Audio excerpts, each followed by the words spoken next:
Good morning, everyone. Good morning. Good morning.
Okay. So upload करते हैं आपकी PDF को। उस दिन हमने लास्ट जो क्लास में हमने सेविंग अकाउंट के बारे में बात की थी, राइट?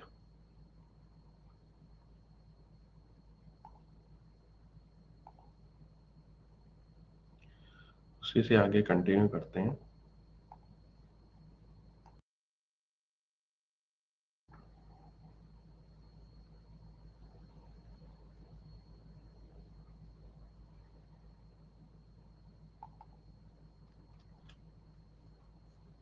आई थिंक ये डिस्कशन हो चुका है ये वाले पेज का, अगर मैं गलत नहीं हूं तो, राइट?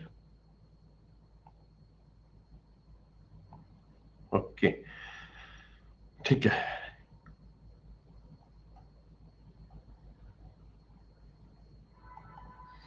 अब आगे इस पेज पे चलते हैं, स्टार्ट करते हैं।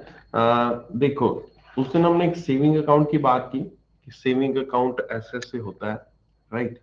और उसके बाद अब यहां पर बात आती है कि एक ऐसा अकाउंट जो कि मिनिमम बैलेंस जिसमें रखना कोई अनिवार्य नहीं है, मिनिमम बैलेंस जिसमें रखने की जरूरत नहीं है। हम एक ऐसे अकाउंट की बात करेंगे जिसको आप जीरो बैलेंस अकाउंट कहते हो, कि जीरो बैलेंस उसमें है, और आप में से ऐसा ये वाला अकाउंट काफी सारे लोगों का होगा भी, है ना? जिसको आपने स्टूडेंट अकाउंट नाम दे दिया, कभी किसी ने उसको प्रधानमंत्री जन धन योजना नाम दे दिया, अलग अलग नामों से अलग अलग जगह पे उसको जाना जाता है, ठीक है? तो ये वही अकाउंट होता है। इसको बेसिकली जो एक टेक्निकल भाषा में हम कहते हैं basic saving bank deposit account, ठीक है? वैसे तो प्रधानमंत्री जन धन योजना अकाउंट और बेसिक सेविंग बैंक अकाउंट दोनों के दोनों अलग अलग है, लेकिन कुछ हद तक सिमिलर भी है। तो पहले इसको बीएसबीडीए को देखते हैं, उसके बाद फिर जो जन धन योजना वाला अकाउंट है उसके बारे में बात करूंगा। सो जो बेसिक सेविंग बैंक अकाउंट है ये किसी भी इंडिविजुअल का ओपन किया जा सकता है, और इस अकाउंट में कोई भी पहले पैसा जमा नहीं कराना, किसी भी तरह का मिनिमम बैलेंस रखने की कोई आवश्यकता नहीं है। ये एक रेगुलर सेविंग अकाउंट की तरह ही अकाउंट होगा। इसमें बैंक की सुविधाएं, एटीएम कार्ड, डेबिट कार्ड जो भी है वो ऑफर किया जाएगा यहाँ पर। इसमें कितना भी नंबर ऑफ डिपॉजिट, यहाँ पर आप डिपॉजिट कितना भी पैसा आप और नंबर ऑफ डिपॉजिट आप इसमें करवा सकते हैं।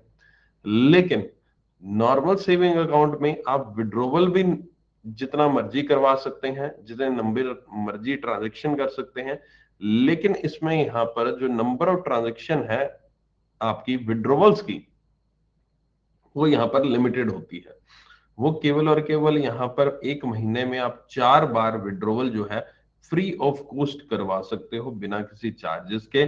आप ट्रांसफर करना, आरटीजीएस एनईएफटी के थ्रू, ईएमआई भरना, कुछ भी ट्रांसफर की रिक्वेस्ट हुई, ट्रांसफर की पैसा एक जगह से दूसरी जगह भेजने की रिक्वेस्ट हुई, एटीएम से पैसा निकालने की रिक्वेस्ट हुई, या फिर किसी तरह से बैंक में जाकर पैसा निकलवाने की रिक्वेस्ट हुई, ये आपकी यहाँ पर रिक्वेस्ट जो भी होती है वो मैक्स टू मैक्स यहाँ पर 4 ही हो सकती हैं एक महीने में। ठीक है, हो सकते हैं उसके ऊपर भी, लेकिन उसके चार्जेस लगेंगे। ओके। और बीएसबीडी होल्डर अकाउंट जो भी होते हैं, इनका किसी भी तरह का और रेगुलर सेविंग अकाउंट किसी भी बैंक में नहीं हो सकता, सेम बैंक में नहीं हो सकता। फॉर एग्जांपल मेरा एक अकाउंट बीएसबीडी एसबीआई में है, मैं कहूंगी बीएसबीडी तो चल ही रहा है, उसके अलावा मैं एक और सेविंग खाता खुलवा लूं, क्या ऐसा पॉसिबल है? नहीं, ऐसा पॉसिबल नहीं, सेम बैंक में पॉसिबल नहीं है, दूसरे बैंक में आप करवा सकते हो। ठीक है, तो ये यहाँ पर कुछ नेचर है, कुछ फीचर्स हैं, कह लीजिए कुछ कैरेक्टरिस्टिक हैं आपका basic saving bank deposit account के। अगर आप जीरो बैलेंस अकाउंट खुलवाते हो तो आपको सुविधाएं सब मिलेगी, बस एक विड्रॉवल की जो सुविधा है उसमें, या ट्रांसफर ऑफ द मनी की सुविधा जो है उसमें थोड़ी बहुत रिस्ट्रिक्शन आपकी लगाई जाती है। प्रधानमंत्री जनधन योजना अकाउंट जो था, उस अकाउंट में ऐसा कुछ नहीं है। अगर आप में से किसी का जनधन योजना अकाउंट होगा तो आपको पता होगा कि इसमें ऐसा कुछ नहीं सर, जनधन योजना में ऐसी कोई लिमिटेशन नहीं है।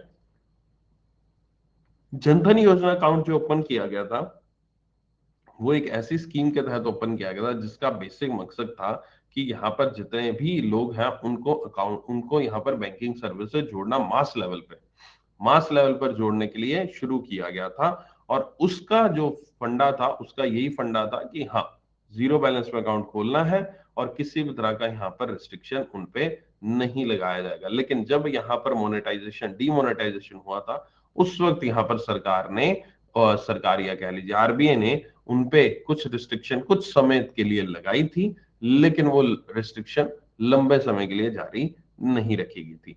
बीएसबीडीए एक शुरुआत हुई थी, जब यहाँ पर ये शुरुआत हुई थी जीरो बैलेंस अकाउंट खोलने की, तो उसको बीएसबीडीए ही कहा जाता था, basic saving bank deposit account आज भी कहा जाता है। लेकिन बाद में उसका एक अपग्रेडेड मॉडल कह सकते हो आया, in form of the Jan Dhan योजना अकाउंट। जनधन योजना अकाउंट में आपको यहाँ पर अकाउंट खुलवाओ, लेकिन उसमें किसी तरह रजिस्ट्रेशन नहीं है। तो वही है कि सर फिर बीएसबीडीए क्यों खुलवाएंगे, फिर हम जनधन ही खुलवा लेंगे।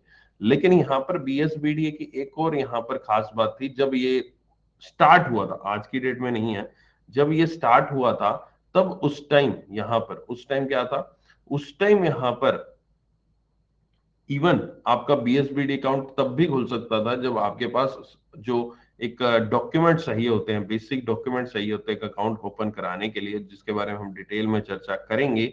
एंड वो भी अगर आपके पास नहीं है, वो अगर आपके पास नहीं है, तब भी आपका एक basic saving bank deposit account खुल सकता था, उस वक्त खुल जाता था। आज की डेट में खैर वो भी पॉसिबल नहीं है। उस वक्त अगर आप नॉर्मल, आपने भी स्टूडेंट अकाउंट आपके खुला होगा, है ना, और आपका किस बेस पे खुला होगा, आपके स्कूल वालों ने एक लेटर पैड पे लिख के दे दिया होगा, कॉलेज वालों ने लिख कर दे दिया होगा कि ये स्टूडेंट हमारे यहाँ, और वो ये लेटर के बेस पर आपका खाता खुल गया होगा, है ना।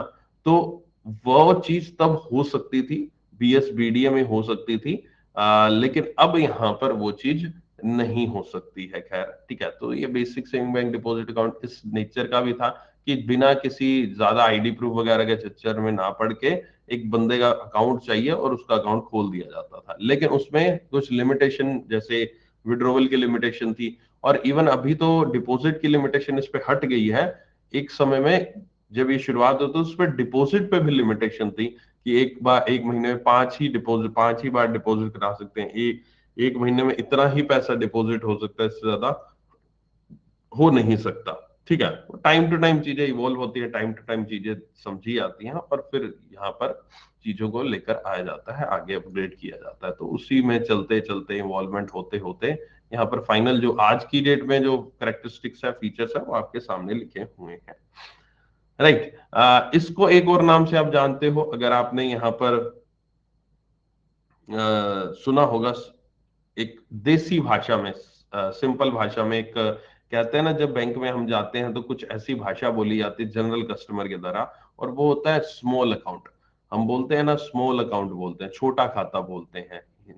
अगर हिंदी में बात करूं, देसी भाषा में बात करूं, कस्टमर आके मैं कस्टमर की भाषा की बात करूं, तो हम उसको समझाते हैं। क्योंकि गांवों की ब्रांचों में अगर आप उनको कहोगे तो तुम्हारा खाता, वो पूछेगा अगर तुम्हारी ब्रांच में आके कि बाबूजी ये मेरे खाते में मेरा पैसा निकलवा नहीं पा रहा मैं, ठीक है, और या फिर निकलवा लिया तो उसपे कोई चार्ज लग गया 10-20 रुपए जो भी, तो बाबूजी ये मेरा पैसा किस चीज का लगा, मेरा पैसा किस चीज का कटा है, तो आप उसको अगर बोलोगे ना कि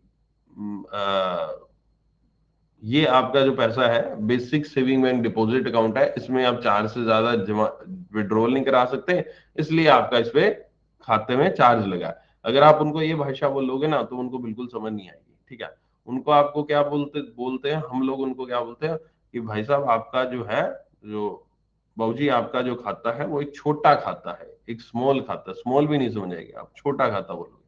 छोटा खाता है जिसमें यहाँ पर आप एक तय सीमा है आपकी, इतना ही पैसा इसमें से निकला सकते हो, इतना ही करवा सकते हो, उससे ऊपर इसमें खर्चा लगता है। तो ये जो छोटा खाता शब्द है, स्मॉल अकाउंट जो शब्द है, वो भी बीएसबीडीए को ही रिप्रेजेंट करता है।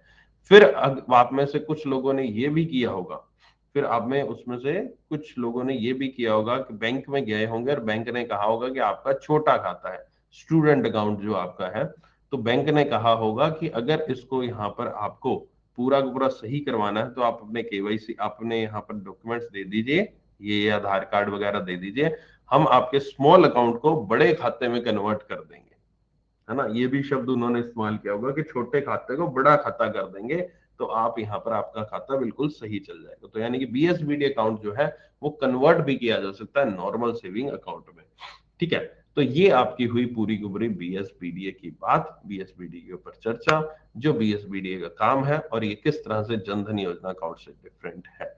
इसको एक और नाम से जानते हैं, नो फ्रिल अकाउंट भी इसको कहा जाता है, इसको कहा जाता है नो फ्रिल अकाउंट, ठीक है। ये सारा का सारा बेसिक फंडा इसलिए इसको किया गया था, बनाया गया था, ताकि फाइनेंशियल इंक्लूजन को प्रमोट किया जा सके। Financial inclusion, that is the लोगों को इंक्लूड करना फाइनेंशियल वर्ल्ड से। फाइनेंशियल इंक्लूजन एक शब्द आपको पढ़ने को मिलेगा बहुत बार, दैट इज लोगों को इंक्लूड करना फाइनेंशियल वर्ल्ड से, उसी को हम फाइनेंशियल इंक्लूजन कहते हैं, इंक्लूजन, ठीक है। और ये फाइनेंशियल इंक्लूजन बहुत सालों से चला आ रहा है, बहुत ही सालों से आपका एग्जिस्टेंस में है, बीएसबीडी अकाउंट बहुत सालों से एग्जिस्टेंस में है। ये तो जनधन योजना जो अकाउंट आया था, जनधन योजना का जो योजना आई थी, इसको सरकार ने इतना ज्यादा पॉपुलराइज, इतना ज्यादा एडवर्टीज किया था कि ऐसा लगा कि यहाँ पर भारत के सरकार ने ही यहाँ पर पहली बार कोई जीरो बैलेंस खाते की शुरुआत की है। लेकिन इवन उससे पहले भी जीरो बैलेंस खाते खुलवाए जा रहे थे और चल रहे थे, ये कोई नया कंसेप्ट नहीं था, बहुत साल पुराना कंसेप्ट था, ठीक है। ओके, चलो, आई होप कि सब चीजें क्लियर होंगी। सब चलता है भाई, जो इसमें चाहिए वो सब चलेगा। जब आपको डेबिट कार्ड मिल गया तो डेबिट कार्ड मिल गया तो इसका मतलब यूपीआई चल ही जाएगा, ठीक है, बट लिमिटेशंस होंगी, रिस्ट्रिक्शंस होंगी। चलो अगले पॉइंट पे चलते हैं। 4 विड्रॉल में तो यार बच्चा एक्सेट्रा लिखा है ना, एक्सेट्रा में तो सब चीजें आ ही जाएंगी, सब लिखा है ना। ये पढ़ेंगे अभी, आरटीजीएस एनईएफटी क्या होता है सब पढ़ेंगे एक एक करके, ईएमआई क्या होता है। ओके, सो अब यहाँ पर बात आती है कि ये जो सेविंग अकाउंट हमने खोला है, जो सेविंग खाता मैंने खोला है, उस सेविंग खाते में, उस सेविंग खाते में अगर खुदा ना खास्ता जिस पर्सन का वो खाता है उस पर्सन की मृत्यु हो जाती है तो क्या होगा, ठीक है। उसकी मृत्यु हो जाती है तो आखिरकार क्या होगा। तो उसकी मृत्यु केस में यहां पर दो चीजें हो सकती हैं, दो चीजें। सबसे पहली चीज कि अगर आप अकाउंट होल्डर हैं, अगर आपने अकाउंट खुलवा रखा है, तो आपको यहाँ पर बैंक में अपने अकाउंट में एक नॉमिनेशन जरूर करवा लेना चाहिए, ठीक है। नॉमिनेशन करवाने से क्या होगा, नॉमिनेशन आप जो भी करवाओगे तो उसमें अगर वो जो अकाउंट होल्डर है उसकी मृत्यु हो जाती है तो उसका पैसा जो है, उस अकाउंट में जो भी पैसा है वो नॉमिनी को मिल जाता है, वो पैसा यहाँ पर जो है नॉमिनी को मिल जाता है। उसमें बस आपको खाते में जब भी आपका खाता खुले या फिर जब मर्जी, ऐसा कुछ नहीं है कि जब खाता खुले तभी, जब मर्जी, जिस मर्जी समय आप यहाँ पर बैंक में जाकर अपने नॉमिनेशन को ऐड करवा सकते हैं और नॉमिनेशन को बदल भी सकते हैं जितनी मर्जी बार चाहे। ऐसा कोई रिस्ट्रिक्शन नहीं कि एक बार ही नॉमिनेशन होगा उसके बाद बदल नहीं सकते, नहीं। अगर आपने बेटे को नॉमिनी बनाया है और 5 साल बाद आपका बेटा आपको निकाल देता है घर से बाहर कि जाओ बापू निकल जाओ यहाँ से, मुझे तेरी जरूरत नहीं है, फिल्मी सीन हो जाता है, तो उस वक्त बापू यहाँ पर खाते में जाकर अपना नॉमिनेशन बदलवा भी सकता है अगर वो चाहे तो वो है आपका नॉमिनेशन जिसको कहा जाता है। और इसकी वजह से अगर कोई अकाउंट होल्डर की डेथ होती है तो उसके बाद यहाँ पर क्लेम जो मिलता है, यानी खाते में जो पैसा है, वो खाते में पैसा जो है वो नेक्स्ट जो नॉमिनेशन कर रखा है उस खाते में उसको मिल जाएगा। नॉमिनेशन जरूरी नहीं है कि ब्लड रिलेशन में ही हो, किसी भी व्यक्ति को किसी भी तरह से आप नॉमिनेट कर सकते हो, नॉमिनेशन नॉमिनी आप अपना बना सकते हो, और कितने भी व्यक्तियों को नॉमिनी बना सकते हो, चाहे 2 हो, चाहे 5 हो, चाहे 10 हो, इस पे कोई रिस्ट्रिक्शन नहीं है। हाँ, जब आप यहाँ पर नॉमिनेशन बनाओ मान लीजिए 5 लोगों को, तो उनके यहाँ पर परसेंटेज जरूर डिफाइंड होती है, वहां लिखनी पड़ती है कि आपके खाते का कितने प्रतिशत हिस्से के या नॉमिनी है ना। मान लीजिए 1 लाख पड़ा तो अगर 5 बनाते हैं तो 20-20% के 5 है तो पांचों में इक्वल हिस्सा दिया जाएगा। ये यहाँ पर नॉमिनेशन में किया जाता है, ठीक है। एंड नेक्स्ट, अगर इन केस कोई नॉमिनी नहीं बनाता है, नॉमिनेशन नहीं करता है, उस वक्त क्या होता है? अगर कोई व्यक्ति नॉमिनेशन नहीं करता है तो उस वक्त यहाँ पर जो भी उसके लीगल हेयर्स होते हैं अकाउंट होल्डर, अच्छा पहली चीज तो ये बता दूं कि जब भी किसी व्यक्ति की मृत्यु होती है तो वो अकाउंट यहाँ पर ऑपरेट नहीं कर सकते। ऑपरेट का मतलब ये है कि अकाउंट को कंटिन्यू नहीं किया जा सकता, उस अकाउंट में यहाँ पर ट्रांजेक्शन नहीं हो सकती है, ठीक है। जाने अनजाने में हो जाएगी, पैसा उसमें जमा किसी का आना है, आ सकता है, ऐसा कुछ नहीं है, क्योंकि जब तक आप बैंक में इन्फॉर्म नहीं करोगे कि व्यक्ति की मृत्यु हो चुकी है तब तक बैंक भी उस अकाउंट को क्लोज नहीं करेगा, क्योंकि मुझे पता ही नहीं उस व्यक्ति की मृत्यु हुई है कि नहीं हुई, मैं उसका खाता क्यों क्लोज करूं। हाँ, जिस दिन मुझे यहाँ पर ऑफिशियली रिटर्न में रिक्वेस्ट आ जाएगी इस व्यक्ति की यहाँ पर मृत्यु हो चुकी है, इसके खाते को बंद कर दिया जाए, तो उस वक्त मैं अपनी कार्रवाई को शुरू करूंगा। उससे पहले ऑब्वियस है, मुझे कैसे पता लगेगा बैंक के इतने अकाउंट होल्डर है कि किसकी मृत्यु होगी किसकी नहीं हुई। ऐसे बहुत सारे खाते आज भी हमारे खाते बैंक में चल रहे होंगे जिनकी लोगों की मृत्यु हो चुकी है और उनको कुछ अता पता ही नहीं है कि इनका खाता भी था बैंक में, ठीक है। अब यहाँ पर दूसरा केस जो मैं डिस्कस करता हूं कि इनकेस नॉमिनी ना हो, इनकेस नॉमिनी ना हो तो क्या किया जाएगा। तो यहाँ पर अगर इनकेस नॉमिनी ना हो तो यहाँ पर आपका जो क्लेम है वो दिया जाएगा उनके लीगल हेयर्स को, उनके लीगल हेयर्स को, उनके वारिस जिसको कहते हैं उनको दिया जाएगा। लेकिन उसके लिए वारिस को यहाँ पर आकर बैंक में अपना क्लेम यहाँ पर दाखिल करना पड़ेगा कि मैं इनका वारिस हूं, मैं इनका लीगल हेयर्स हूं, और यहाँ पर उन लीगल हेयर्स को भी, उन लीगल हेयर्स को अपना जो भी फॉर्मेलिटीज है बैंक के द्वारा कही जाएंगी उन फॉर्मेलिटीज को पूरा करना पड़ेगा, वारिसनामा देना पड़ेगा, लीगल हेयर सर्टिफिकेट देना पड़ेगा और बैंक में जमा कराना पड़ेगा। बैंक सारी फॉर्मेलिटीज करने के बाद यहाँ पर उनको जो भी लीगल हेयर्स है उनको यहाँ पर उनके अकाउंट में पैसा दे दिया जाएगा, या फिर उनमें से किसी एक लीगल हेयर को नामजद करके उसको पैसा दे दिया गया, उसने आपस में उन्होंने सेटलमेंट कर लिया, लीगल हेयर सर्टिफिकेट में लिखवा दिया कि हाँ भाई हमारे बिहाफ पर इसको पैसा दे दिया जाए। जो भी है, अगर एक से ज्यादा लीगल हेयर्स है तो वो भी हो सकता है, वो खैर उनकी आपस की सोच है, उसमें बैंक वाला कोई इन्वॉल्व नहीं है। बैंक वाले को तो लीगल हेयर सर्टिफिकेट जो मिलेगा, जो नोटराइज चीज मिलेगी, और उसके बेस पर बैंक वाले आपको यहाँ पर क्लेम दे देंगे।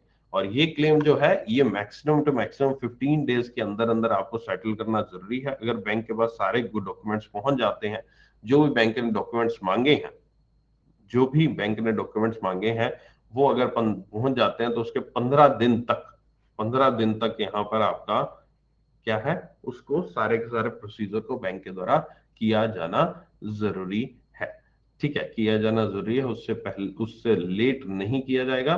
ये एक, इसको हम डिसीज्ड क्लेम कहते हैं। डिसीज मतलब डेथ हुई आपकी कस्टमर की।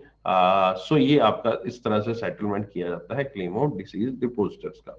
अब यहाँ पर बात आती है इन केस की, जो नोमिन जो पैसा है, जो पैसा है इसमें कोई भी लेने ना आए, कोई भी इनकेस कोई एक पर्सन है जिसकी डेथ हो जाए, उसका कोई नॉमिनी ना हो, उसका कोई लीगल हेयर ही ना हो, ठीक है। और फिर यहाँ पर आगे जाकर उस पैसे का क्या होगा, या फिर वो लेने ही ना आए। अब ऐसा केस एक हुआ था, बताता हूं मैं। उस केस में ऐसा हुआ था कि उसके खाते में 5,000 रुपए पड़े थे, है ना, उस पर्सन के खाते में 5,000 पड़े थे, डेथ हो गई उस पर्सन की। तो अब उसमें जो भी लीगल हेयर्स थे वो पैसा लेने आए, और जब उनको फॉर्मेलिटीज बताई गई और वो फॉर्मेलिटीज सुनकर ही पीछे हट गए। क्यों उस पीछे हट गए? क्योंकि उस पे जो फॉर्मेलिटीज है, उस पे जो कोर्ट का खर्चा, कोर्ट का तो नहीं कहूंगा, नोटराइज वगैरह, टाइपिंग, ये वो फीस लगेगी, स्टैम्प स्टैम्प पेपर लगेंगे वगैरह वगैरह, उसका खर्चा ही 5-6 हजार रुपये था सारे का सारे मिला के। तो कहते 5 हजार रुपये हमारे खाते में पड़ा है, 5 हजार रुपये उस पर खर्चा हो रहा है, हम काहे को इस पचड़े में पड़े। उन्होंने उस चीज को छोड़ ही दिया। और ऐसा एक केस नहीं है, ऐसे कई केस आते हैं जिसमें यहाँ पर आपके खर्चे वर्चे होते हैं फिर।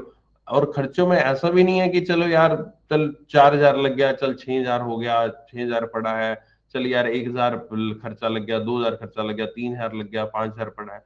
खर्चों में ये भी सोचो कि लीगल हेयर्स है, उसमें से कोई किसी की यहाँ पर बेटी है, बेटी की तो आगे शादियां हुई होती हैं, बेटी को स्पेशल दूसरे शहर से लेकर आओ, फिर उसका आने जाने खर्चा। फिर ऑब्वियस है जब बेटियां आती हैं तो हमारे समाज में ऐसी प्रथा है कि भाई बेटी आती है तो उसको कुछ ना कुछ आपको पैसा देने पड़ते हैं ना।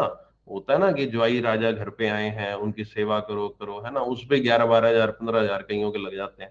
फिर आना जाना है, लेना देना करो, है ना, 1100 2100 5100 सब चीजें चलती है ना हमारे समाज में। तो वो सब चीजें है ना, वो भी खर्चा लगाया जाता है इन चीज सब चीजों, है ना, इतना सारा खर्चा देखते देखे, कपड़े वगैरह बहुत कुछ होता है ना। तो इतनी सारी चीजें करने के लिए शगुन शुगुन देने के चक्कर में वो कहता छोड़ परे, क्या करना इतना खर्चा कर करके, है ना, कोई बात नहीं, पापा का पैसा जो है वो खाते में पड़ा है, पड़ा रहने दो, ठीक है। और बैंक को भी वो यहाँ पर आगे कुछ कहते हैं ना, और बैंक भी यहाँ पर लाइबल नहीं है उनका खाता क्लोज करने के लिए जब तक आपको कुछ एज अ सेटलमेंट के लिए दिया नहीं जाएगा, ठीक है। तो हाँ, अब इस पैसे का होगा क्या इस पैसे का होगा क्या कि ये पैसा सर जाएगा कहाँ अगर ये पैसा ऐसे ही पड़ा रहे। तो अगर इस पैसा जो खाते में पड़ा रहता है, आइडल पड़ा रहता है, कुछ भी उसको इस्तेमाल नहीं किया जाता लंबे समय के लिए, और वो टाइम पीरियड है 10 साल, 10 साल तक अगर वो पैसा ऐसे ही पड़ा रहता है और उसका इस्तेमाल नहीं किया जाता है, तो ये पैसा 10 साल बाद आपका पहुंच जाता है आरबीआई के पास। और आरबीआई के पास एक अकाउंट है जिसको हम कहते हैं DEAF account, depositor education and awareness fund. Depositor education and awareness fund जो है, इसमें ये खाता पहुंच इसमें ये पहुंच जाता है पैसा। और इस अकाउंट में जो पैसा होता है, आरबीआई के द्वारा ऑपरेट किया जा रहा अकाउंट है, इसमें से फंड में से यहाँ पर जो पैसा, जैसे इसका नाम है डिपोजिटर एजुकेशन अवेयरनेस फंड, उसके लिए इस्तेमाल किया जाता है।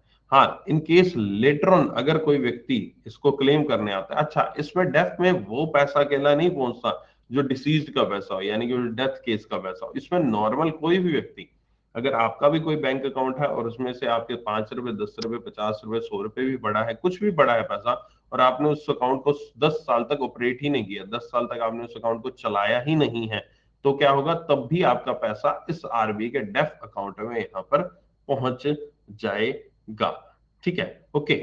कहीं पर आपका पहुंच जाएगा डेफ अकाउंट में यहाँ पर पैसा। और ये चीज यहाँ पर आपकी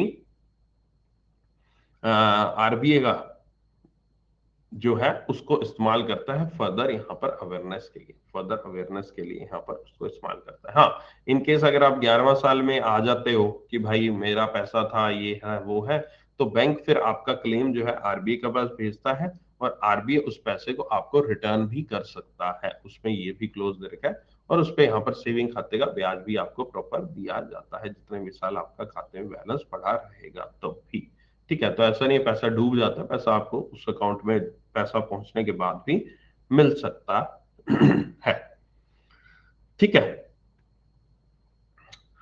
चलो, ये तो हो गया आपका नॉमिनेशन की बात। अभी कोई सवाल है अभी इसमें से तो आप पूछ सकते हैं, बिल्कुल, ठीक है। पिछले वाले बीएस भी है, इन दोनों टॉपिक्स में किसी का क्वेश्चन है यू कैन आस्क। मैंने एक दूसरे को, मैंने वही बच्चा फिर बताया ना, ये केस अभी अगर आपके मन में डाउट है सर किसको पैसा मिलेगा, मैंने अभी बताया ना किसको पैसा मिलेगा, फिर यही तो अभी मैंने क्लियर अभी केस की बताया, है ना। हाँ जी, इंटरेस्ट मिलेगा। मेहरारू को मेहरारू मतलब ज्वाइंट अकाउंट अभी समझेंगे, डोरमेंट अभी आएगा। सर आपके नोट्स में 2-3 गलतियां थी ईयर रिलेटेड काइंड, कौन सी गलतियां थी मुझे पहले ये बताओ भवेश, कौन सी गलतियां थी। गलतियां ऐसे ऐसे नहीं होता ना, गलतियां थी, गलती बताओ तो सही। नॉमिनी चेंज कर लास्ट में डॉक्यूमेंट में नहीं, कुछ डॉक्यूमेंट नहीं। ट्रांजैक्शन की बात केवल गवर्नमेंट है, प्राइवेट भी है, प्राइवेट गवर्नमेंट जो भी है। इनएक्टिव डोरमेंट अभी समझाऊंगा, अभी समझा। सर पीएनबी 1874 लिखा, विकिपीडिया 1894 लिखा है। विकिपीडिया 1894 लिखा है, विकिपीडिया सही है? अच्छा चलो ठीक है, विकिपीडिया सही है फिर तो।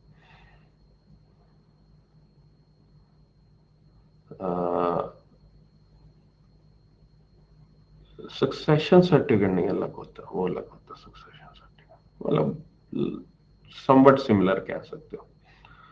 एक बैंक में एक ही सेविंग अकाउंट हो सकता है, बिल्कुल एक बैंक में एक ही सेविंग अकाउंट हो सकता है, कितने भी नॉमिनी हो सकते हैं। सेल्फ नोट्स ना, इसके बारे में जिक्र मैंने पहली क्लास में किया हुआ है, स्टार्टिंग के कुछ सुन लो।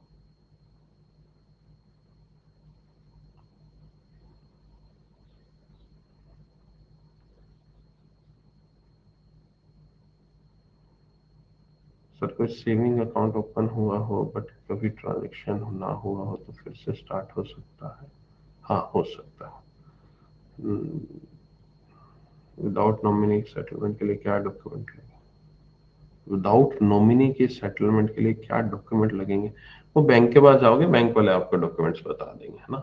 मैंने आपको बता दिया, वो कुछ बैंक्स में अलग अलग डॉक्यूमेंट्स होते हैं, यूनिवर्सल होता है। लीगल हेयर सर्टिफिकेट बेसिकली चाहिए होता है, बाकी बैंक के फॉर्म वॉर्म होते हैं वो फिल करने होते हैं। हाँ जी, नॉन रिलेटिव नॉमिनी हो सकता है, मैंने अभी बताया भी था। सर अकाउंट अपने आप यूपीएस से डीएक्टिवेट कैसे हो जाता है? ये बैंक वाले से पूछो भाई, है ना, कि आपका अकाउंट क्यों डीएक्टिवेट हो गया, वो बैंक वाले आपको बता पाएंगे, मतलब कि आपके पर्टिकुलर केस में क्यों हुआ है। यूनिवर्सली तो नहीं होती ऐसी चीज, वो आपके केस में हुआ होगा, है ना। सेविंग अकाउंट बैंक, हाँ करवा सकते हो।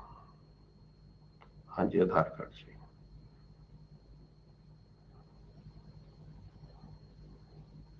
हाँ जी खुलता है, जनधन प्राइवेट में भी खुलता है। नॉमिनी एक से ज्यादा हो तो परसेंटेज बढ़ जाती है, मैंने अभी बताया भी था।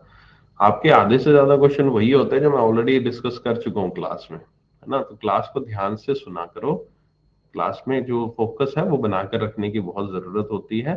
वो शायद आप लोगों का फोकस नहीं, अभी मैंने आपके मान लीजिए 10 सवालों के जवाब दिए, उसमें 7 क्वेश्चन के आंसर मैं ऑलरेडी क्लास में डिस्कस कर चुका हूँ।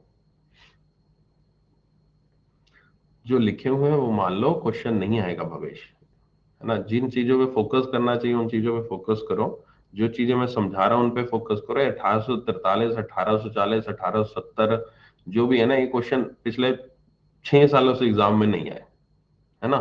और आई डोंट थिंक ये अब आएंगे।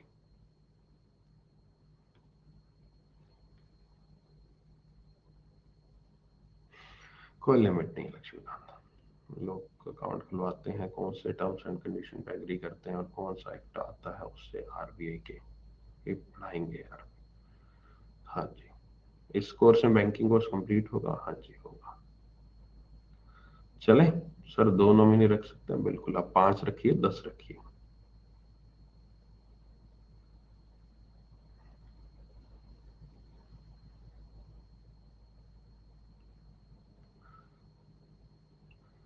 ठीक है ओके। आज किसी की अगर पहली क्लास है ना बच्चा, अगर हो सकता है, मुझे ऐसा लग रहा है, ठीक है, किसी की आज पहली क्लास है, तो आप प्लीज इस क्लास की फर्स्ट क्लास जो है उसको देख लो। उसमें आपको मैंने पूरा पूरा डिस्कशन किया है कि जनरल अवेयरनेस सब्जेक्ट को कैसे पढ़ना है और खासकर इस कोर्स को कैसे करना है, ये कोर्स कैसे यूजफुल होगा, क्या करना है, करंट अफेयर्स कैसे करनी है, वो सब इस क्लास की फर्स्ट क्लास की में पहले बता रखा है। अब उस क्लास को पहले देख लो, फिर आगे आप रिकॉर्डिंग देखना शुरू कर लेना, फिर आपको आज की क्लास समझ में आ जाएगी। आज की क्लास डायरेक्ट देखोगे आपको कुछ चीजें समझ में नहीं आएंगी, इसलिए हो सकता है आपको कुछ दिक्कत आ रही हो। ठीक है ओके। हाँ जी, नॉमिनी करने के बाद उसको चेंज कर सकते हैं। देखो अब क्वेश्चंस वही आ रहे हैं ना, कि जो मैं ऑलरेडी आंसर डिस्कस कर चुका हूँ। बच्चा इसी को तो कहते हैं कंसंट्रेशन बनाओ, पढ़ाई में फोकस करो, आपका क्लास में ही फोकस नहीं। अब आप सोचो कि आप जो चीजें मैं ऑलरेडी बता चुका हूँ उन चीजों को ही आप लोग फोकस में नहीं ला रहे हो, उन चीजों को आप ध्यान से नहीं सुन रहे हो, तो फिर ये चीजें तो बाद में तो याद रहने का मतलब ही नहीं, बाद में याद रहने का मतलब, है ना।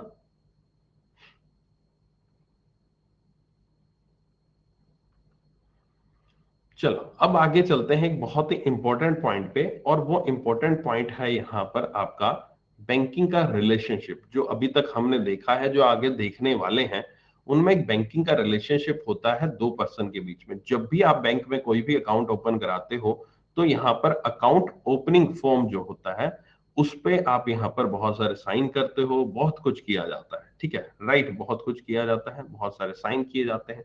जो ये साइन और जो बहुत सारी चीजें की जाती हैं, जो बहुत सारी चीजें की जाती हैं, ये जो है आपका सारे की सारी चीजें एक तरह का कॉन्ट्रैक्ट कहलाती हैं। ये आपका एक प्रकार का कॉन्ट्रैक्ट कहलाती हैं, इनको यहाँ पर आपका कॉन्ट्रैक्ट कहते हैं। आप किसी के साथ भी यहाँ पर रिलेशनशिप में आ रहे हो, है ना, वो वाला रिलेशनशिप नहीं, बैंकिंग वाला रिलेशनशिप में आ रहे हो, तो that is a kind of contract. और ये इंडियन कॉन्ट्रैक्ट एक्ट के तहत यहाँ पर डिफाइंड है। आपका जो आपस में आप अकाउंट ओपनिंग फॉर्म आपके भी आपके लिए यहाँ पर भरा जा रहा है, बैंक आपको अकाउंट ओपनिंग फॉर्म दे रहा है, उस पर आप साइन कर रहे हो, तो यहाँ पर that is a valid contract और ये प्रॉपर फॉर्म में होता है इंडियन कॉन्ट्रैक्ट एक्ट 1872 के तहत। इसमें कुछ चीजें हैं, इसमें कुछ चीजें हैं यहाँ पर आपके, जो यहाँ पर आपको पूरी करनी होती हैं, या फिर आप कह लीजिए कि सारे के सारे जो होल्डर हैं, सारे के सारे पर्सन जो है एक अकाउंट ओपन नहीं करवा सकते हैं। उनमें से कुछ व्यक्ति हैं, a major that is 18 years of age, 18 वर्ष होने जरूरी है एक पर्सन को कॉन्ट्रैक्ट में आने के लिए। ये अकाउंट ओपनिंग का नहीं कहूंगा, ये यूनिवर्सल लॉ है, यूनिवर्सल ट्रुथ जिसको कहते हैं, कि कॉन्ट्रैक्ट में यहाँ पर किसी के साथ भी आपको कोई कॉन्ट्रैक्ट करना है तो आपको यहाँ पर 18 वर्ष का होना जरूरी है। आपका जो दिमाग है वो साउंड माइंड मतलब कि किसी भी तरह का पगलेट दिमाग नहीं होना चाहिए, बिल्कुल एकदम सी सही समझ वाला दिमाग होना चाहिए। इंसान जो है साउंड माइंड का होना चाहिए, है ना। Otherwise not disqualified by any law, किसी भी तरह से यहाँ पर वो लॉ के द्वारा यानी कानून ने उसको किसी भी तरह से मना ना किया हो। कोई भी कई बार आता है कोर्ट केस लगा हुआ तो कोर्ट ने उसको मना कर दिया कि भाई तुम क्वालिफाई नहीं होगे, तुम कॉन्ट्रैक्ट में नहीं आ सकते, वगैरह वगैरह, ठीक है। Should not be an insolvent, दिवालिया नहीं होना चाहिए, यानी कि किसी भी तरह का ऐसा नहीं होना चाहिए पर्सन कि भाई वो भाग गया पैसे लेकर, है ना, जिसको हम इंसॉल्वेंट कहते हैं, दिवालियापन कहते हैं, है ना। किसी के पास कोई पैसा देने के लिए होता नहीं है, उसने पैसा ले रहेगा लोगों से, उसके बाद पैसा ही नहीं है कुछ देने के लिए, उसको घोषित कर दिएगा दिवालिया, that drunken person not legally competitor to enter into contract.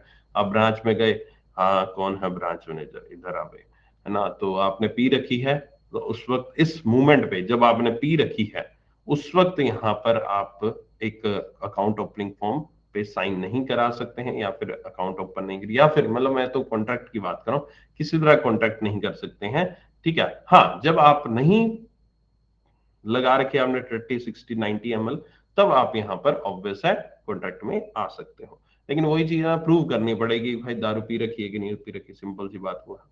should be in good sense while opening account or entering into a contract. Okay, good sense, समझ सूझबूझ सब होनी चाहिए प्रॉपर उसको, तभी वो एक कॉन्ट्रैक्ट में आ सकता है। अब ये सारे के सारे केसेस वैसे तो नॉर्मल यूनिवर्सल थिंग है कॉन्ट्रैक्ट के लिए, कि मान लीजिए कॉन्ट्रैक्ट किस चीज का कॉन्ट्रैक्ट, जब आप मान लीजिए एक और एग्जांपल देता हूँ कॉन्ट्रैक्ट का, कि ए ने बी से प्रॉपर्टी परचेज करी, है ना, तो दोनों के बीच में एग्रीमेंट होता है, दोनों के बीच में कॉन्ट्रैक्ट होता है, तो वो वाला केस भी यहाँ पर अगर इनमें से कोई है तो तब भी वो कॉन्ट्रैक्ट वैलिड नहीं रहेगा, ठीक है। तो फिलहाल हम जो बात कर रहे हैं, हम अकाउंट ओपनिंग की बात कर रहे हैं, तो अकाउंट ओपनिंग में भी ये सारे क्लोज लगाते हैं, है ना। अब आपके पास कोई पर्सन ऐसा आ जाए जो कि साउंड माइंड का नहीं है, तो या फिर और कोई आ जाए, तो आप यहाँ पर उसका अकाउंट नहीं खोलेंगे। लेकिन इसमें एक एक्सेप्शनल केस होता है, और वो केस होता है माइनर अकाउंट का। माइनर अकाउंट, माइनर अकाउंट क्यों सा होता है? माइनर अकाउंट यहाँ पर एक ऐसा अकाउंट होता है, ऐसे व्यक्ति का अकाउंट होता है जिसकी यहाँ पर उम्र जो है 18 वर्ष से कम होती है, ठीक है, 18 वर्ष से जिसकी कम होती है। और ये यहाँ पर केस, ये यहाँ पर आपका केस में नॉर्मली जो है minor should be open, account open किया जा सकता है इसका, और अकाउंट को यहाँ पर ओपन करने के बाद उसको ऑपरेट किया जाता है उसके नेचुरल गार्जियन यानी कि उसके मदर फादर, या फिर उसका लीगल गार्जियन जिसको कोर्ट ने अपॉइंट किया। बहुत बार ऐसा होगा कि मदर फादर ही नहीं है इनकेस उस पर्सन के, तो कोर्ट अपॉइंट करेगा कि इस पर्सन का जो लीगल गार्जियन था, या फिर कोर्ट अकाउंट ओपनिंग के लिए, अकाउंट के लिए नहीं, लीगल गार्जियन अपॉइंट करेगा। वैसे ही नॉर्मली किसी के मम्मी पापा की मृत्यु होगी, वो अकेला है, 10 साल की उम्र है, 8 साल की उम्र है, इतनी सारी प्रॉपर्टी पीछे छूट गई, तो ऑब्वियस है कोर्ट में केस जाता है, तो कोर्ट एक लीगल गार्जियन अपॉइंट कर देता है कि उस पर्सन के बिहाफ पर कभी कोई फ्यूचर में कॉन्ट्रैक्ट में अगर वो आना चाहता है तो उसके पर्सन के बिहाफ पर कौन काम करेगा, लीगली कौन बाउंड होगा, तो वो लीगल गार्जियन होता है। ठीक है। और आरबीआई ने इवन हिंदू मदर को भी अलाउ किया गया कि वो ओपन कर सकते हैं, ऑपरेट कर सकते हैं deposit account in name of minor child without insisting upon the consent letter from the father. मतलब ऐसा भी नहीं है फादर मदर अलग हो गए तो उस केस में यहाँ पर फादर को ही आपको बनाना है, एक लीगल गार्जियन आपको बनाना है या फिर नेचुरल गार्जियन आपको बनाना है। नहीं, जरूरी नहीं है कि आपको फादर को ही बनाना है, मदर भी यहाँ पर, इवन फादर अगर जिंदा है तब भी यहाँ पर मदर जो है वो उसकी यहाँ पर एक गार्जियन हो सकती है अकाउंट ओपन में। Account can be open in joint name of minor and guardian, दोनों के नाम के साथ यहाँ पर अकाउंट ओपन किया जाता है, माइनर और गार्जियन दोनों के केस में किया जाता है। Two illiterate minors from the same family can also open a joint account, दो माइनर्स भी एक साथ मिलकर अकाउंट ओपन कर सकते हैं। Bank normally allow literate minor over the age of 10 years and above to operate a deposit account. अगर उस माइनर का अकाउंट उस माइनर की एज 10 साल या उससे ज्यादा है, 10 साल या उससे ज्यादा है यहाँ पर आपकी, तो वो यहाँ पर क्या कर सकता है, तो वो अपना डिपॉजिट अकाउंट जो है अपने लेवल पर ही ऑपरेट कर सकता है, अपने लेवल पर ही उसको चला सकता है। उससे नीचे अगर है व्यक्ति तो उसके अकाउंट में जो साइन होंगे, जो ऑपरेट होगा, वो अकाउंट उसका लीगल गार्जियन या नेचुरल गार्जियन ही करेगा। 10 साल से ऊपर वो अकाउंट जो है वो अपने लेवल पर जहां पर साइन वाइन करने के लिए कंपिटेंट है, साइन कर सकता है, उसमें से उसको ऑपरेट किया जा सकता है। लेकिन उसका जो अकाउंट ओपनिंग जब किया था उस वक्त यहां पर उसके जो साइन चाहिए होंगे वो नेचुरल गार्जियन के साइन चाहिए ही चाहिए होंगे, वो 18 वर्ष से नीचे है। यानी कि जब आपने अकाउंट ओपन किया, ठीक है, उस पे जो है सारे के सारे जो एक पर्सन है, एक माइनर है, उसका तो यहाँ पर लगेगा ही लगेगा, सारा कुछ साइन वाइन होंगे, सब कुछ होगा। साथ ही साथ उसमें उसके मदर फादर के आईडी प्रूफ वगैरह सब कुछ वो भी लगाया जाएगा, जो भी उसका यहाँ पर नेचुरल गार्जियन रहेगा। और अगर 10 साल से उसके बाद अगर बात करें अकाउंट ऑपरेट करने में, अकाउंट किसके द्वारा ऑपरेट किया जाएगा, किसके द्वारा उसमें से पैसा विड्रॉ किया जा सकता है, 10 साल से नीचे हो तो आपके मदर फादर ही यहाँ पर साइन करेंगे उस पर, और आप ही आपका खाते में से पैसा निकालना जा सकता है। लेकिन 10 साल से आपकी उम्र ज्यादा है तो आप खुद भी अपने लेवल पर उस खाते में से पैसा निकलवा सकते हो, आपके मदर फादर भी निकलवा सकते हैं, आप भी निकलवा सकते हो इस केस में। So that is the minor account. और माइनर अकाउंट में एक और क्लोज होता है जो यहाँ पर लिखा नहीं हुआ कि माइनर अकाउंट में जो भी पैसा आप विड्रॉ करते हो उस पैसे को यहाँ पर आपको कंसेंट देनी पड़ती है कि ये पैसा, हाँ, जिसका भी है, जिस माइनर का पैसा है, ये उसी के लिए इस्तेमाल किया जाएगा पैसा। इसके अलावा ये पैसा किसी और व्यक्ति विशेष या और किसी कारण के लिए इस्तेमाल नहीं किया जाएगा। कंसेंट भी देनी होती है, डिक्लेरेशन देनी होती है जब भी आप इसमें से पैसा निकालते हैं, उसके पेरेंट्स जब भी उसमें से पैसा निकलवाते हैं तो। ठीक है, ओके। सो ये आपका माइनर अकाउंट। और भी है इसमें माइनर अकाउंट में क्लोजेस, उसको भी पढ़ते हैं। किसी भी तरह का करंट अकाउंट ओपन नहीं हो सकता इस केस में, करंट अकाउंट ओपन नहीं करा सकता। क्यों नहीं खुलवा सकता करंट अकाउंट, अभी मैं जो पढ़ाऊंगा उसमें आपको ये बताऊंगा।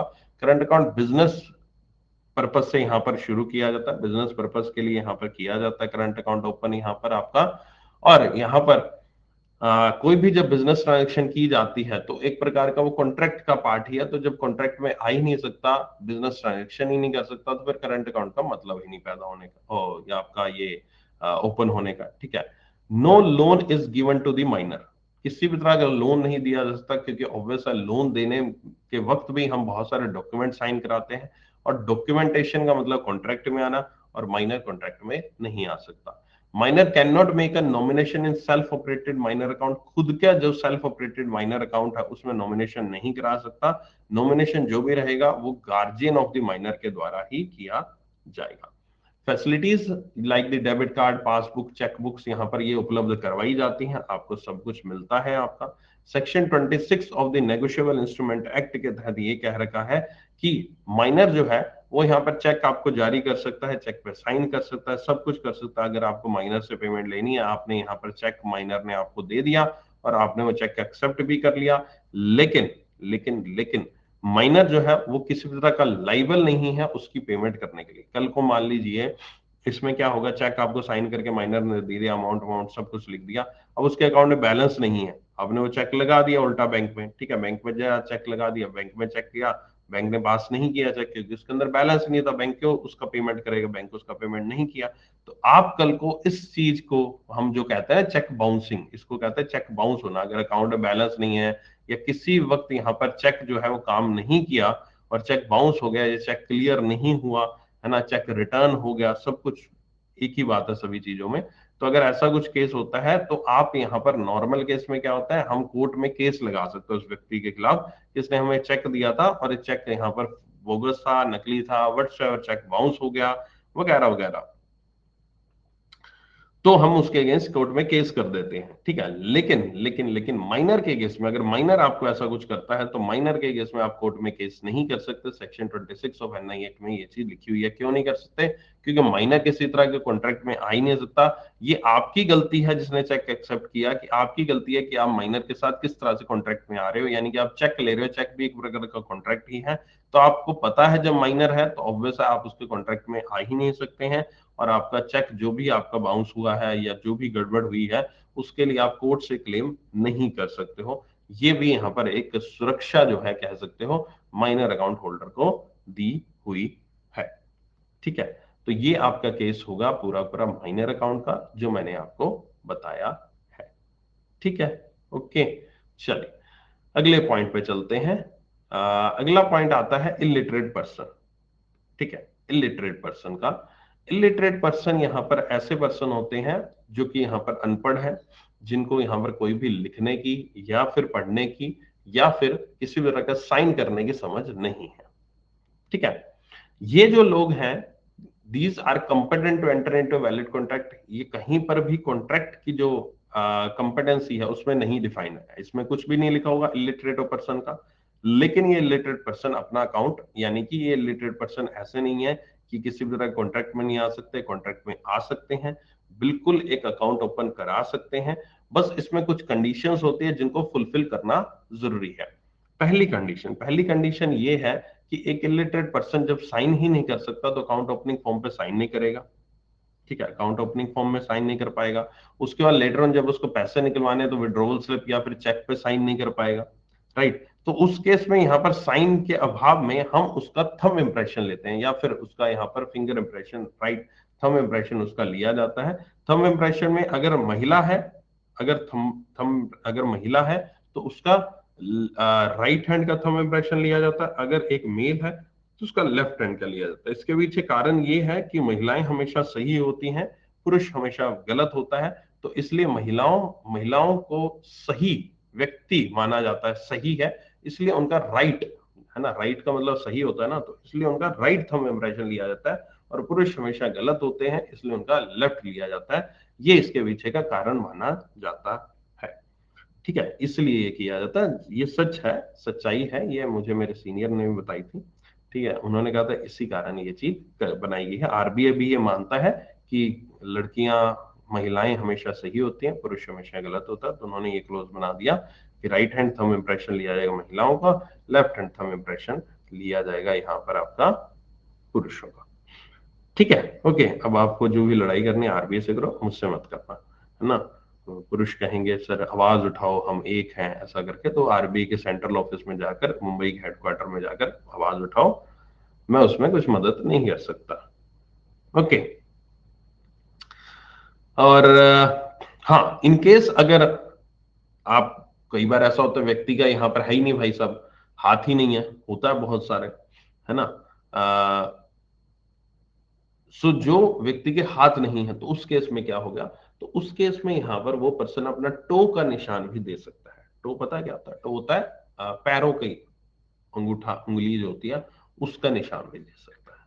और अगर इन केस यहाँ पर आपका, हाँ ठाकुर, इन केस अगर आपका यहाँ पर वैसा कुछ भी नहीं है और एक पर्सन ऐसे मूवमेंट पे है कि वो व्यक्ति यहाँ पर बोल बोल सकता है, सब कुछ है, लेकिन वो किसी भी तरह का इवन टो भी नहीं लगा सकता, ऐसी सिचुएशन में है, तो एक व्यक्ति के द्वारा किसी भी तरह का मार्क किया गया चेक के ऊपर, किसी भी बॉडी पार्ट के थ्रू उसने मार्क लगा दिया, कोई भी एक मार्क फिक्स कर दिया जाता है कि ये मार्क अगर लग जाएगा तो इसका ये हम वैलिड मानेंगे, इसका ये फंडा, ये चेक से पेमेंट ले सकता है वगैरह वगैरह।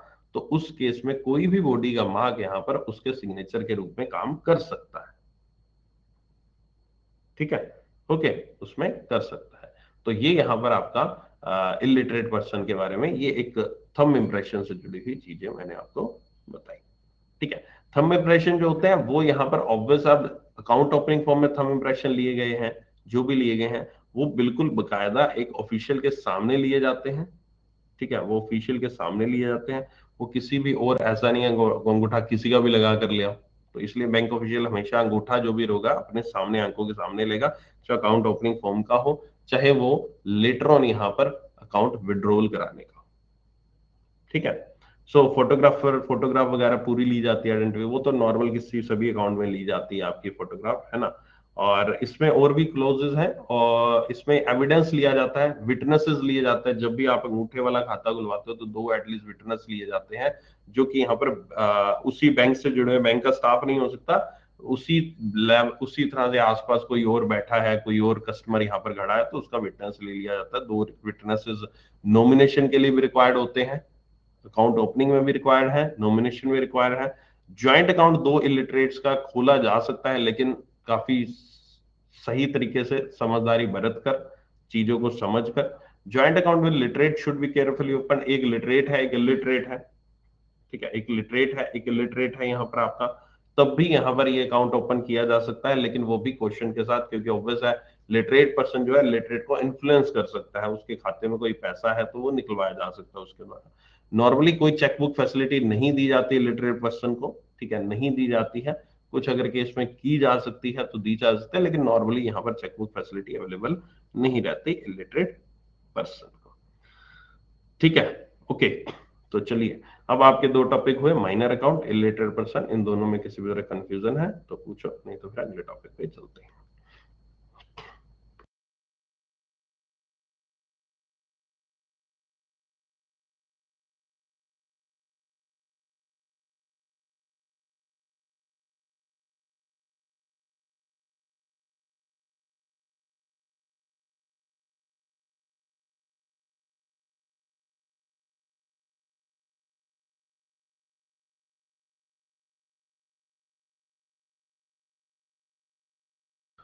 18 वर्ष से नीचे आप माइनर होते हो, 18 वर्ष से ऊपर आप मेजर होते हो।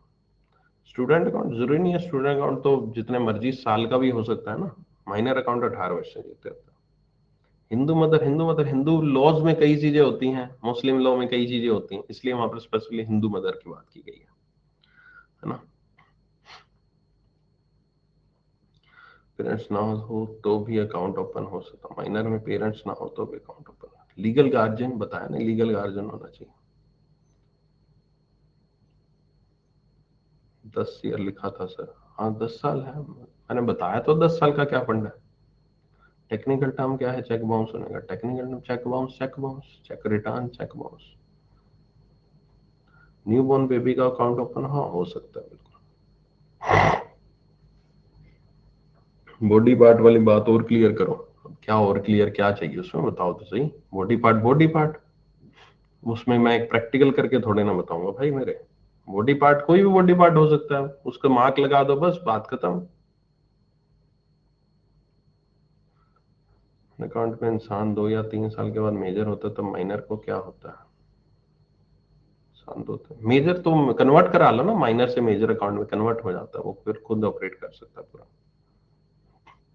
मींस हैंड्स एंड लेग्स के बिना कैसे मार्क लगाएंगे, मैं प्रैक्टिकल करके दिखाऊंगा। आज यूट्यूब पे एक सेशन लेता हूँ मैं उसके ऊपर, है ना, प्रैक्टिकल करके दिखाऊंगा कि अगर मेरे हाथ और मेरे पैर नहीं है तो मैं फिर कैसे निशान लगाऊंगा। ठीक है,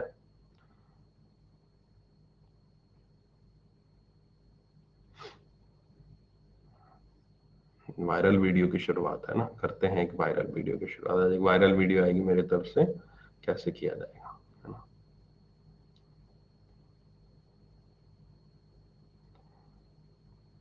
कोई लिमिट नहीं, जो आपके सामने क्लोज लिखे हैं वो है।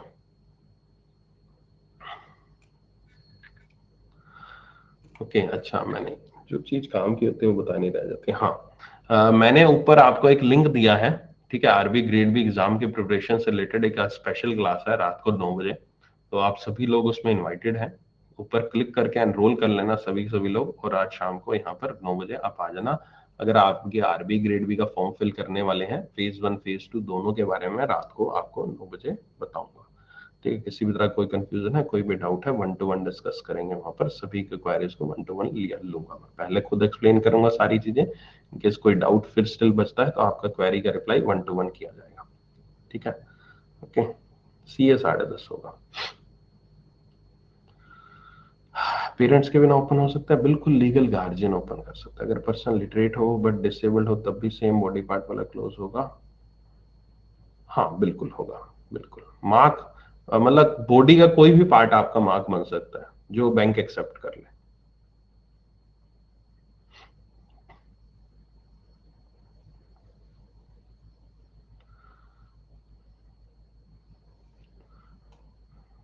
सर 2 क्लास क्लैश हो गई तो एक रिकॉर्डिंग देख लो यार, उसमें क्या फर्क पड़ेगा। कोई विड्रॉ लिमिट नहीं यार, निकलवा सकते हैं। सर आपके पीडीएफ और भी एप्स वाले फॉलो करते हैं? ओके चलो, अच्छी बात है, अच्छी बात है, स्प्रेड हो रही है तो। आई स्कैनिंग किस केस में होती है? आधार ऑथेंटिकेशन, ई केवाईसी करेंगे, उसके ऊपर बात भी, ई केवाईसी के ऊपर बात भी, टॉपिक आएगा।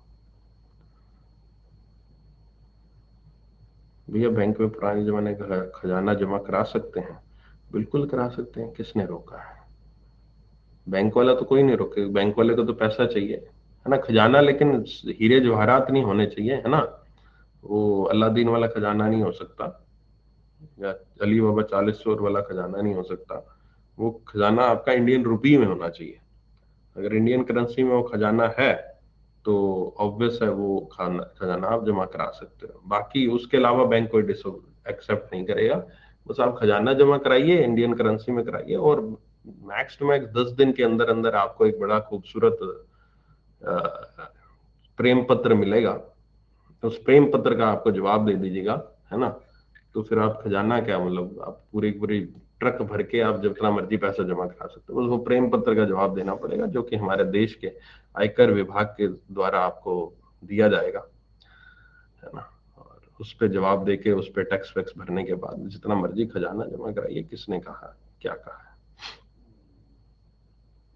हाँ, आज 1 बजे भी क्लास है, आज आपकी दूसरी क्लास भी है, 1 बजे भी है। ठीक है। अकाउंट क्लोज के टाइम कई बार कैंसिल नहीं, अकाउंट क्लोज के टाइम नहीं मांगा, कैंसिल चेक नहीं मांगा, तो आप ये चेकबुक वापस मांग ली जाती है कि जो भी चेकबुक आपने ली है वो सारी सारी वापस दे दो। 6 पॉइंट का evidence to be created, 6 point कौन सा है? 1 2 3 4 5 6, क्या एविडेंस टू बी क्रिएटेड? अच्छा अच्छा, ये क्या, ये तो ये है कि जो अकाउंट ओपनिंग फॉर्म है उस पर कितनी सारी कंडीशंस लिखी होती हैं। अकाउंट ओपनिंग फॉर्म में इतनी सारी कंडीशंस लिखी होती है ना, है ना। अब वो वहां पर एक जगह साइन ये भी करना होता है एक जगह पे, और नॉमिनेशन चाहिए, तो वही मैंने बोला था, नॉमिनेशन चाहिए, चाहिए होता है कि हाँ जो भी टर्म्स एंड कंडीशन है अकाउंट ओपनिंग फॉर्म की, वो यहाँ पर आपकी पढ़ी गई हैं, इलिटरेट को बताई गई हैं, और इलिटरेट ने उस चीज को समझ लिया है। ये चीज का भी एक एविडेंस, यानी कि अकाउंट ओपनिंग फॉर्म में क्लोज होता है, एक पेज होता है, उस पर साइन कराने जरूरी है। नहीं तो कल को इलिटरेट कहते हैं मुझे तो पता ही नहीं क्या लिख दिया था इस पे, मैं तो खाते में मेरे मिनिमम बैलेंस के चार्ज कैसे कट गए मुझे तो बताया नहीं गया था ना, तो सारा कुछ लिखा। भैया अगर पूर्वजों की संपत्ति हो तो फिर प्रेम पत्र का जवाब देना पड़ेगा? हाँ बिल्कुल देना पड़ेगा, उसके पीछे भी एक तरीका है। बहुत बार एक चीज होती है जिसको आप कहते हो, एक ऐसा टाइप के कुछ बाबा लोग होते हैं, और वो बाबा लोगों के पास आप जाते हो तो वो आपको आपके पूर्वजों की जो आत्माएं होती हैं उनसे बात करवा देते हैं, है ना। सो जब बात करवाते हैं रात को 12 बजे के बाद मोमबत्ती जलवाकर, है ना, एक टेबल पर बिठाकर, तो फिर वो बात करके पूर्वजों से उसका जवाब मांगा जा सकता है। पूर्वज जब भी आएंगे बात बात करेंगे तो उसकी वीडियो रिकॉर्डिंग कर लेना, और वो वीडियो रिकॉर्डिंग ले जाकर आयकर विभाग को जमा करा देना। आयकर विभाग उस वीडियो रिकॉर्डिंग के बिहाफ पर आपको फिर छोड़ देगा ना। वो फिर पूर्वजों से डील कर लिया जाएगा उस बात पे, पूर्वज बता देंगे कैसे पैसा आया था, कहाँ से आया था, राइट। ठीक है। और अगर ये क्लास कोई रात को मेरी रिकॉर्डिंग 12 बजे के बाद सुन रहा है तो मैं बहुत ही क्षमा प्रार्थी हूँ उसको लिए, है ना। मैं पहले क्षमा मांग लेता हूँ अगर कोई इस क्लास की रिकॉर्डिंग 12 बजे के बाद सुनेगा तो मैं कुछ कर नहीं सकता उसके अलावा, सवाल ही ऐसा था। हाँ जी, शुक्रिया, धन्यवाद। आगे चलें, इजाजत हो तो भूत प्रेत आत्माओं से।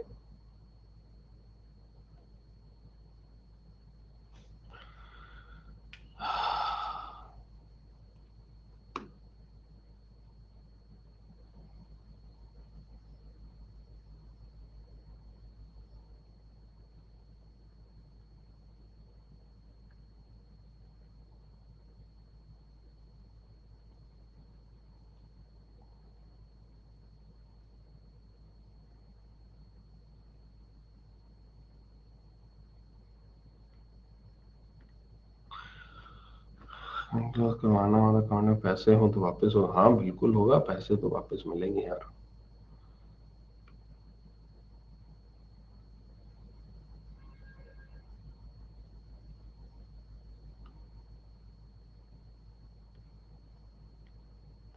चलो,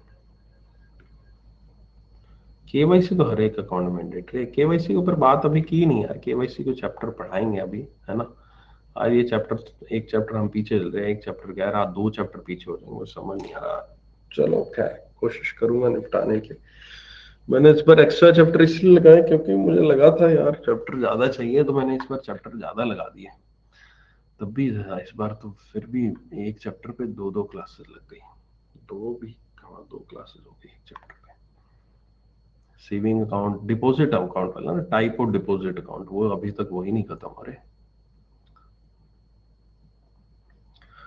हाँ चलो,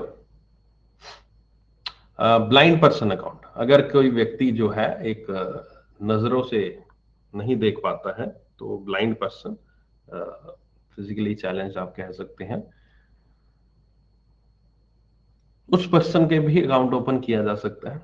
लेकिन उसका सिग्नेचर जो है thumb impression of blind person, वो ऑब्वियस साइन कर सकता है, ऐसा नहीं, साइन भी कर सकता है, लेकिन signature thumb impression blind person in account opening form to be witness, witness होना चाहिए साथ में, वो तो नॉर्मल किसी भी केस में भी होता है और इस केस में भी होना चाहिए, और उसमें सारे सारे कंटेंट जो है अकाउंट ओपनिंग फॉर्म का, वो एक्सप्लेन किया जाना चाहिए ब्लाइंड पर्सन को एक नॉमिनी की प्रेजेंस में, ये भी वहां पर ऑथेंटिकेट होना चाहिए। सिग्नेचर जो है वो बैंक ऑफिसर विटनेस के साइन में होने चाहिए ब्लाइंड पर्सन के द्वारा। और जब भी वो कैश विड्रॉ करता है तो वो यहाँ पर व्यक्ति जो है बैंक में आकर, खुद बैंक में आकर उसका पैसा निकलवा पाएगा, और कोई व्यक्ति उसके बिहाफ पर पैसा नहीं निकलवा पाएगा। ATM facility, chequebook, locker facility, वो सारी की सारी विजुअली इंपेयर्ड चैलेंज को पर्सन को यहाँ पर दी जाती है बिना किसी डिस्क्रिमिनेशन के। ये यहाँ पर आपका ब्लाइंड पर्सन अकाउंट के बारे में थोड़ी बहुत जानकारी आपको यहाँ पर दी गई है।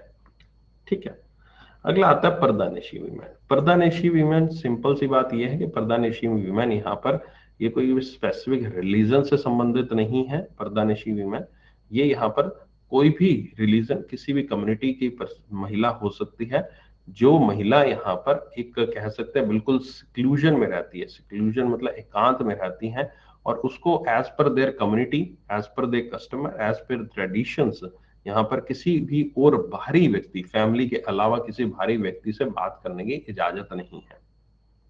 ठीक है, उसको हम पर्दानशी महिला कहते हैं, और ये किसी भी कास्ट कम्युनिटी से हो सकती है। मैं पर्टिकुलरली, आप इसको पर्दानशी वीमेन को, पर्दा शब्द सुनकर हमारे दिमाग में सबसे पहले शब्द आता है बुरखा, बुरखे से हमारे सामने दिमाग में शब्द आता है मोमडन्स, मुस्लिम, है ना। तो मुस्लिम कम्युनिटी ऐसा कुछ नहीं है, ये कोई भी कम्युनिटी की व्यक्ति हो सकती है पर्दानशी वीमेन। ये इनको किसी भी बाहरी व्यक्ति से बात करने की इजाजत नहीं होती। ये केवल और केवल अपने फैमिली मेंबर, अगर बाहर के व्यक्ति से बात भी करनी है तो अपने फैमिली मेंबर को बोलेंगी, और वो फैमिली मेंबर जो रहेगा, हस्बैंड मान लीजिए उसका है, तो हस्बैंड जो है वो बाहर वाले से बात करेगा। अब नॉर्मली जब हम अकाउंट ओपन करते हैं, तो अकाउंट ओपन में एज पर द रूल हम ऑब्वियस है उसका चेहरा भी देखते हैं, उसके चेहरे को हम अपने आईडी प्रूफ जो उसने दिया उससे मैच करते हैं। लेकिन इस केस में यहाँ पर ऑब्वियस आप चेहरा नहीं देख पाओगे, क्योंकि ये पूरा पूरा घूंघट में होती हैं, पूरा उनका चेहरा ढका होता है, और उनका चेहरा आप नहीं देख पाएंगे। तो ऑब्वियस है उस चीज को, उसकी फोटो जो है या फिर उसका सिग्नेचर जो है, वो ऑथेंटिकेट किए जाते हैं उसके हस्बैंड के द्वारा। हस्बैंड ही ऑथेंटिकेशन करता है, फोटो और सिग्नेचर उसके नेचुरल गार्जियन या फिर हस्बैंड जो है, या फिर जो लीगल गार्जियन है, उनके द्वारा यहाँ पर आपके आइडेंटिफाई किए जाते हैं उनके बिहाफ पर। ठीक है, करंट अकाउंट ओपन नहीं किया जा सकता इनके द्वारा, यहाँ पर किसी भी तरह का वही बिजनेस में ट्रांजेक्शन में इन्वॉल्व नहीं हो सकती है। एंड जनरली क्या होता है कि वैसे तो ऐसा कोई क्लोज है नहीं कि इनका अकाउंट ओपन नहीं किया जा सकता, लेकिन बैंक यहाँ पर जनरल केस में यहाँ पर डिस्करेज करता है कि क्योंकि उनके आइडेंटिफिकेशन आप नहीं डिटरमाइन कर सकते, तो बैंक नॉर्मली मना करता है कि भाई इसका अकाउंट नहीं ओपन कर सकते हम वगैरह वगैरह, लेकिन एक्चुअल में आप उनका अकाउंट ओपन कर सकते हैं। ठीक है, ओके। आई होप कि ये चीज समझ में आ गई होगी। प्रदानशी में ना बस इतना ही इसमें है। ठीक है, अगर हस्बैंड की डेथ हो चुकी हो तो यहाँ पर शब्द, एक और शब्द लिखा हुआ है जो हम बचपन से पढ़ते आ रहे हैं कि और का मतलब क्या होता है। यहाँ पर चीज लिखी है ना, हस्बैंड और बाय नेचुरल गार्जियन। ठीक है, चीजों को ध्यान से सुनो, समझो, जो चीज सामने लिखी हुई है उसको पढ़ना बनता है, और पढ़ना क्या, मैं बता ही रहा हूँ जो, है ना। ना, मेरे केस मैंने आज तक कोई प्रदानशी हुई मैंने अपने बैंक के 12 साल में दो नहीं देखी, है ना। मैंने, मेरे पास कोई नहीं है प्रदानशी हुई मैंने अपना खाता खुलवाने, मेरे एरिया में एक्चुअली है ही नहीं। जहां जहां भी मैं रहा हूँ वहां वहां कोई ऐसी कम्युनिटी थी नहीं। अगर थी भी कम्युनिटी तो कोई ऐसा अकाउंट ओपन करवाने नहीं। हाँ, मेरे एरिया में एक बड़ा अच्छा इंसिडेंस होता था, है ना। मैं बताता हूँ, 1 मिनट लेकर उसको, ज्यादा देर नहीं लूंगा। मैं एक ब्रांच में था जहां पर, वो ब्रांच थी एक एरिया जो म्युनिसिपल काउंसिल होती है, म्युनिसिपल कॉर्पोरेशन होती है, उसमें वो ब्रांच थी। और उस ब्रांच में ऑलमोस्ट बहुत सारे अकाउंट थे जो कि स्वीपर्स के थे। ठीक है, स्वीपर्स आप समझ गए, है ना, उनके अकाउंट थे। तो उनमें महिलाएं क्या होती थी, वो स्वीपर्स जो भी होती थी उनका एक होता था कि वो घूंघट लेकर रखती थी। राइट, घूंघट उनका होता था, हमेशा घूंघट लेके रखती थी वो। और वो घूंघट ऐसा नहीं है कि पर्दा नशी भी में नहीं थी, मतलब एक जस्ट उनको वो क्या बोलते हैं, उनका एक जो भी उनके रिवाज हैं, जो भी है कस्टम है कि घूंघट लेके रखना है जब भी घर से बाहर निकलना है।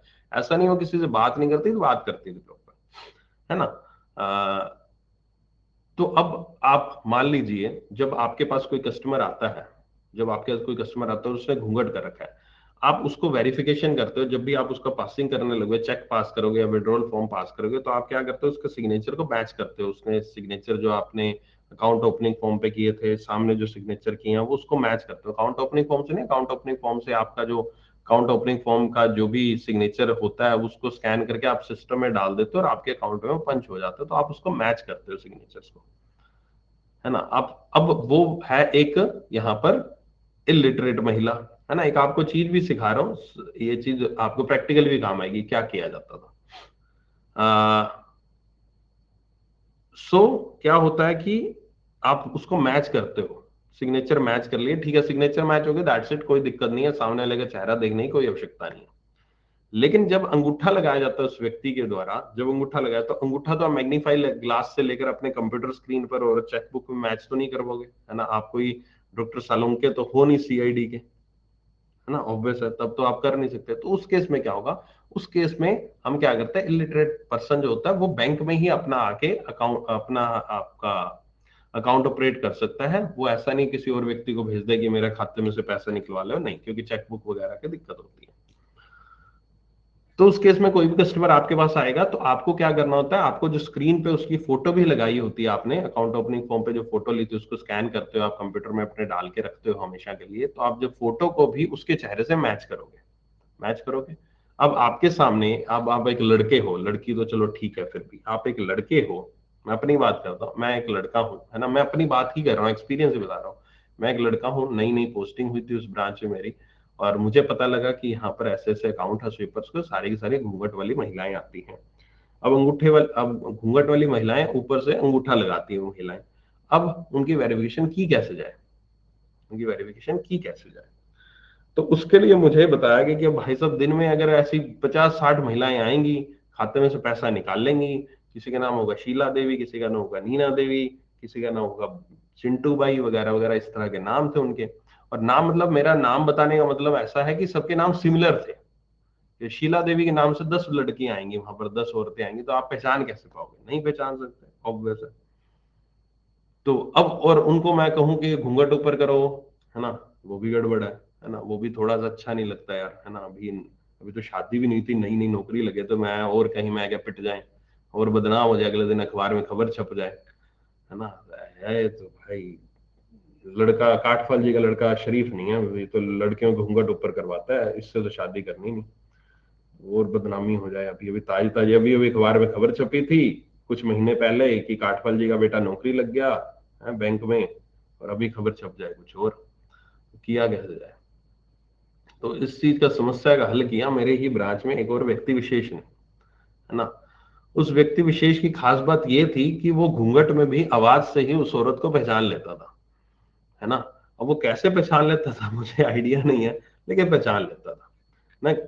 अब वो कैसे, चलो बता भी तो कैसे पहचान लेता, क्योंकि वो बहुत सालों से उसी ब्रांच में कैशियर था, बहुत सालों से उसको कम से कम उस ब्रांच में आज 10 साल हो चुके थे। कोई कैशियर प्रमोशन, मतलब बीच में दूसरी ब्रांच गया था, फिर आ गया था, मतलब उस ब्रांच में उस पर्टिकुलर पर्सन का पिछले 15 साल में, 13-14 सालों में 10 साल का एक्सपीरियंस उस ब्रांच में था, है ना। तो वो बंदा आवाज से ही वो शीला देवी, मीना देवी, चिंटू बाई सबकी आवाजों से पहचान लेता था। तो वो कैशियर था, उसको पेमेंट करनी होती थी, मेरा काम था चेक को क्लियर कर देना, अकाउंट वो पेमेंट को क्लियर करना, अप्रूव करना, अप्रूव्ड, ठीक है, आगे कर देना, अपने सिस्टम में पंच करके अप्रूव करके आगे अपने कैशियर को दे देना, कैशियर उनको पेमेंट कर देता था। कैशियर मेरे साथ ही बैठते थे सीट पे, ऐसे मैं बैठा होता था, साथ में खिड़की होती थी कैशियर की, तो बीच में आदान प्रदान शब्दों का किया जा सकता था। तो जैसे ही कोई आती थी ऐसी महिला, मैं देखता था, पांडे जी क्या करना है, उनका नाम पांडे जी था, पांडे जी क्या करना है, अच्छा, हाँ, कौन है, वो कहते मैं शीला, हाँ शीला कैसे हो, ठीक हो, वो एक दो बातें पूछते थे, ठीक है, हाँ काटवाल जी कर दो, मैं कर देता था। मतलब उनको मेरे ऊपर यकीन था, है, मुझे उनके ऊपर यकीन हो गया था। ठीक था, शरीफ बंदे थे पांडे जी, अच्छे बंदे थे, है ना, ऐसा नहीं था कि धोखाधड़ी नहीं करते थे, ऐसे जानबूझ के किसी को दिला दी। तो ऐसा भी केस होता है, आपको एक दूसरे पे, स्टाफ पे विश्वास करके भी काम करना पड़ता है ना। और जब सैलरी आती थी, अब सोचो आप खुद, अब जो स्वीपर लोग हैं, आप लोगों की सैलरी है, या आप एक वेल फैमिली से बिलोंग करते हो, अच्छी फैमिली से बिलोंग करते हो, आपको सैलरी मिलती है क्योंकि आपके पास सेविंग्स होती हैं, है ना। मतलब कि ऐसा नहीं है कि बिल्कुल आपको जरूरत नहीं है, क्योंकि कई लोगों की सैलरी इतनी कम होती है, 2,000, 5,000, 6,000, 10,000 रुपए, 1,000 रुपए महीने की उनकी सैलरी है। उनके लिए 1,000 बहुत महत्वपूर्ण है, क्योंकि उनकी सैलरी जब भी आती है वो इंतजार करते हैं कि मेरी कल सैलरी आएगी, मुझे ये काम करने हैं, मुझे बच्चे के लिए ये लेना है, खाने के लिए लेना है, राशन के लिए लेना है। तो वो लोग रुकते नहीं है, वो लोगों को सैलरी आई है तो सैलरी उनको देनी ही देनी है, मिलनी ही मिलनी है, और सेम डे मिलनी चाहिए। और इसमें कोई गलत बात नहीं है, इसमें ऐसा नहीं कि भूखमरी है कुछ भी वटसोएवर, लेकिन एक हाँ, जरूरत है उनकी, और वो सही भी है। तो ऐसे केस में अब आप खुद सोचो कि उस ब्रांच में 500 भी मैंने शायद कम ही बताए हैं, उस ब्रांच में बहुत सारे स्वीपर्स के खाते थे। अब उस केस में एक दिन में सेम टाइम पे 500 बंदा आपकी ब्रांच में आ जाए, और सारी की सारी शीला देवी, मुन्नी देवी, चिंटू भाई जैसी औरतें हों, आप पेमेंट कैसे करोगे उनकी, आप पेमेंट कैसे अप्रूव करोगे, पॉसिबल नहीं है, कैसे अप्रूव की जा सकता है, नहीं कर सकते आप अप्रूव। और ये सच बता रहा हूं, ऐसा था, उस ब्रांच में ऐसा सिस्टम था। तो उस केस में हम क्या करते, तो उस केस में पांडे जी जो थे वो एक अलग से लेवल पे म्युनिसिपल काउंसिल की बिल्डिंग के अंदर ही चले जाते थे। वहां उनके पास एक खिड़की थी, जैसे एक खिड़की होती है ना टिकट काउंटर, वो रेलवे टिकट वाली, वैसे उनके वहां खिड़की थी। वो खिड़की की तरफ बैठ जाते थे पैसे लेकर ढेर सारे, है ना। और चिंटू देवी, पिंटू देवी के सारे वो जो जो भी विड्रॉल फॉर्म था, वो उनसे अंगूठा लगवाकर उनसे ले लेते, तो उनको पैसा दे देते, ले लेते उनको पैसा दे देते। और भाई साहब, आप ये मानोगे, this is a practical thing, practical ये चीज होती थी, बिना किसी को अप्रूवल दिए, मेरे साइन के बिना, बिना किसी को अप्रूवल दिए, क्योंकि हम स्क्रीन के ऊपर जो हमारा सॉफ्टवेयर है उससे अप्रूवल देके, उसके खाते में अप्रूवल ट्रांजेक्शन करने के बाद ही हम उस कस्टमर को पैसे देते हैं, उसके बिना नहीं दिए जा सकते पैसे। लेकिन वो बिना किसी ट्रांजेक्शन के, बिना किसी अप्रूवल के, मेरे अप्रूवल के बिना, वो पेमेंट पहले ही दे दी जाती थी। चिंटू देवी, मिंटू देवी, या जो भी है व्यक्ति भी है, मतलब मेल भी है, पुरुष भी है, महिलाएं भी है, सारे उनको पेमेंट दे दी जाती थी। और वो विड्रॉल फॉर्म मेरे पास 1 घंटे बाद पहुंचते थे, तब जाके मैं उनको सिस्टम में अप्रूव करता था। और वो भी चिंटू देवी, मिंटू देवी मेरे सामने नहीं खड़ी, आंख बंद करके बस अप्रूवल करना है उसका कि हो गया, ठीक है। तो ये सिर्फ और सिर्फ पांडे जी वहां बैठते थे, पांडे जी के कारण हम लोग कर देते थे। और ये चीज आपको लगती होगी ऐसे कैसे, लेकिन ऐसे ही हुआ करती थी ये चीज। और ये चीज मैं यहाँ पर बात कर रहा हूँ 10 साल पुरानी बात कर रहा हूँ। आज की डेट में फ्रेंकली बताऊं ये चीज नहीं पॉसिबल होती, कि आज की डेट में जो एक ट्रस्ट इश्यूज है ना वो बहुत ज्यादा क्रिएट हो चुके हैं, है ना। स्टाफ बहुत ज्यादा आपस में पॉलिटिक्स हो चुके हैं, स्टाफ में आपस में बनती नहीं है बहुत सारी चीजें। उस टाइम पे हम लोग आपस में जुड़े होते थे, हम लोग एक दूसरे को समझते थे, हम एक दूसरे पे ट्रस्ट करते थे, एक दूसरे पे विश्वास करते थे, है ना। और अब आपको तो ऐसे पांडे जी मिलेंगे नहीं हर एक ब्रांच में। और मेरे साथ ऐसा भी शुक्र है भगवान का कि ऐसा कोई मेरे साथ कभी गड़बड़ हुई नहीं थी उस ब्रांच में जब तक मैं था, कि मैं कहीं फंस गया हूँ या कोई फ्रॉड हो गया हो या कुछ गड़बड़ हो गई। हाँ एक बार हुआ था, क्या हुआ था कि उसने यहाँ पर एक कस्टमर ने पैसा ले लिया, है ना, पांडे जी से पैसा ले लिया, और वो कस्टमर ने उठा के अपने एटीएम से मेरे से अप्रूवल हुए बिना, क्योंकि जब तक मैं अप्रूवल नहीं करूंगा सिस्टम में एंट्री बनेगी नहीं, सिस्टम से तो विड्रॉ हुआ नहीं, सिस्टम में तो उसके 10,000 रुपए दिखा रहा है, वो तो उधर से 10,000 रुपए कैश लेगा, और मैं मेरे अप्रूवल के बाद ही 10,000 रुपए उसमें से निकलेगा खाते में से, टेक्निकली तो, है ना। तो अभी भी उसके अकाउंट में 10,000 रुपए बोल रहा था, तो उसने क्या किया, एटीएम से भी 10,000 रुपए निकलवा लिया, और 10,000 रुपए पांडे जी से भी ले लिया, और 10,000 रुपए एटीएम से निकाल लिया। अब जब मेरे पास वो पर्ची आई विड्रॉल फॉर्म, मैं उसके चेक मैं उसको क्लियर करने लगूं, तो 10,000 रुपए उसके खाते में बैलेंस ही नहीं था, मैं कैसे करता क्लियर, पॉसिबल ही नहीं होता। तो फिर पांडे जी को शाम को बता लगा, और पांडे जी को आया गुस्सा, पांडे जी पहुंच गए उसके घर पे, क्योंकि पांडे जी को एक एक घर भी पता था कि कौन सा घर कौन से खोली में है, कौन से, जैसे वो मुंबई में धारावी हमने सुना ना एक कॉलोनी, वैसी पूरी की पूरी, वैसे पांडे जी को उनके धारावी का वाला इलाका भी पता था, है ना। वो धारावी नहीं था, मतलब मेरे एरिया का धारावी था वो। वहां भी पांडे जी पहुंच गए, हाँ भाई कौन है, किसने किसने हिम्मत की ऐसा पैसा निकलवाने की। पांडे जी का पूरा रोब था उस एरिया में, है ना। और पांडे जी गए, हाँ भाई कैसे, तेरी हिम्मत कैसे हुई, मेरे से पैसे ले गया और वापस वहां से पैसे निकल आए। अरे पांडे जी क्षमा क्षमा क्षमा, पांडे जी आगे से ऐसी गलती नहीं होगी, ला पैसे वापस दे। पांडे जी शाम को पैसे लेकर आए उससे। पांडे जी गजब थे, ठीक है। लेकिन ऐसा क्लोज अगर आपके साथ हो तो भाई साहब मत करना। ये मैं 10 साल पुरानी बात कर रहा हूँ, उस टाइम पे जमाना अलग था, है ना। और अब आजकल ऐसे पांडे जी नहीं मिलते हैं। तो अगर आपके साथ ऐसा कोई क्लोज हो और आप भी ऐसी ब्रांच में अगर पोस्टिंग हो, तो पूरा proper set standing operating procedure जो आरबी ने कह रखे हैं उसके अकॉर्डिंग काम कीजिएगा। ऐसे वैसे काम करोगे तो कल को आप बड़ा ही गजब तरीके से फंस जाओगे। अकाउंट में 1,000 रुपए भी की ट्रांजेक्शन बिना किसी ऑथेंटिकेशन के अगर आप करते हो, चाहे 500 ही करते हो, 100 रुपए करते हो, 200 रुपए करते हो, बिना किसी कस्टमर के कंसेंट के, कस्टमर को आपने पैसे दे दिए, उसका चेक नहीं आया अभी तक, है ना, विड्रोवल फॉर्म नहीं आया, आपने उसको पैसे दे दिए, कुछ भी पैसे, चाहे 100 रुपए का पैसा भी है, तब भी वो यहाँ पर आपको उसी लेवल पे फंसा सकता है जिस लेवल पे कोई 1 लाख 2 लाख का चेक फंसाएगा, ठीक है। उसमें कोई अमाउंट वाइज नहीं है, आप फंसोगे तो 500 रुपए भी उतना ही फंसोगे, 5 लाख पे भी उतना फंसोगे।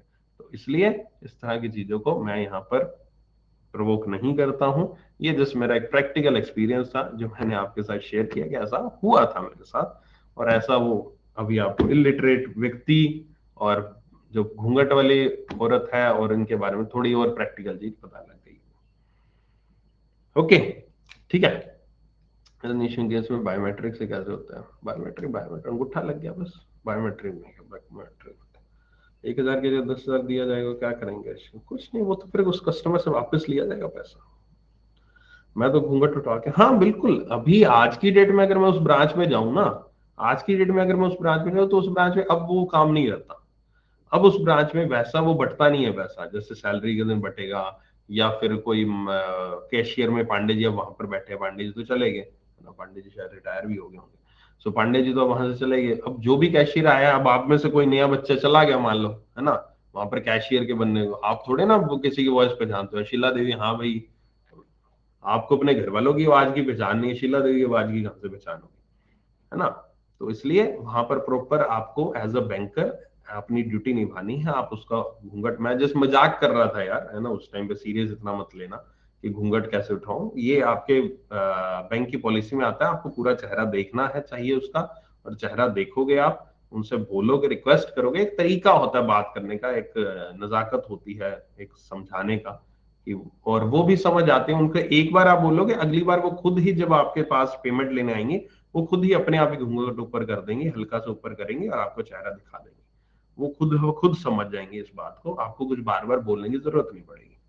ओके, अब आप में से बोल ही कुछ ऐसे अलग तरीके में, हाँ चेहरा तो दिखाओ, है ना। अब ऐसे बोलोगे तो फिर तो छितर ही बढ़ेंगे और क्या बढ़ेंगे, राइट। तरीके से बोलना।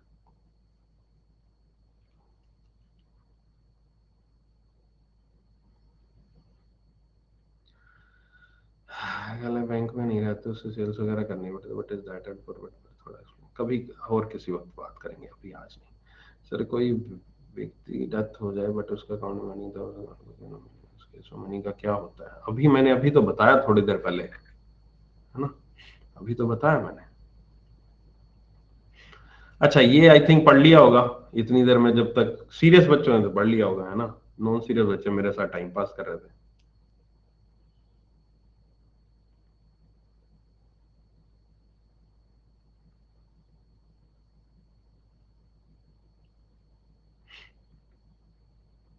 सारे सीरियस बच्चे हैं।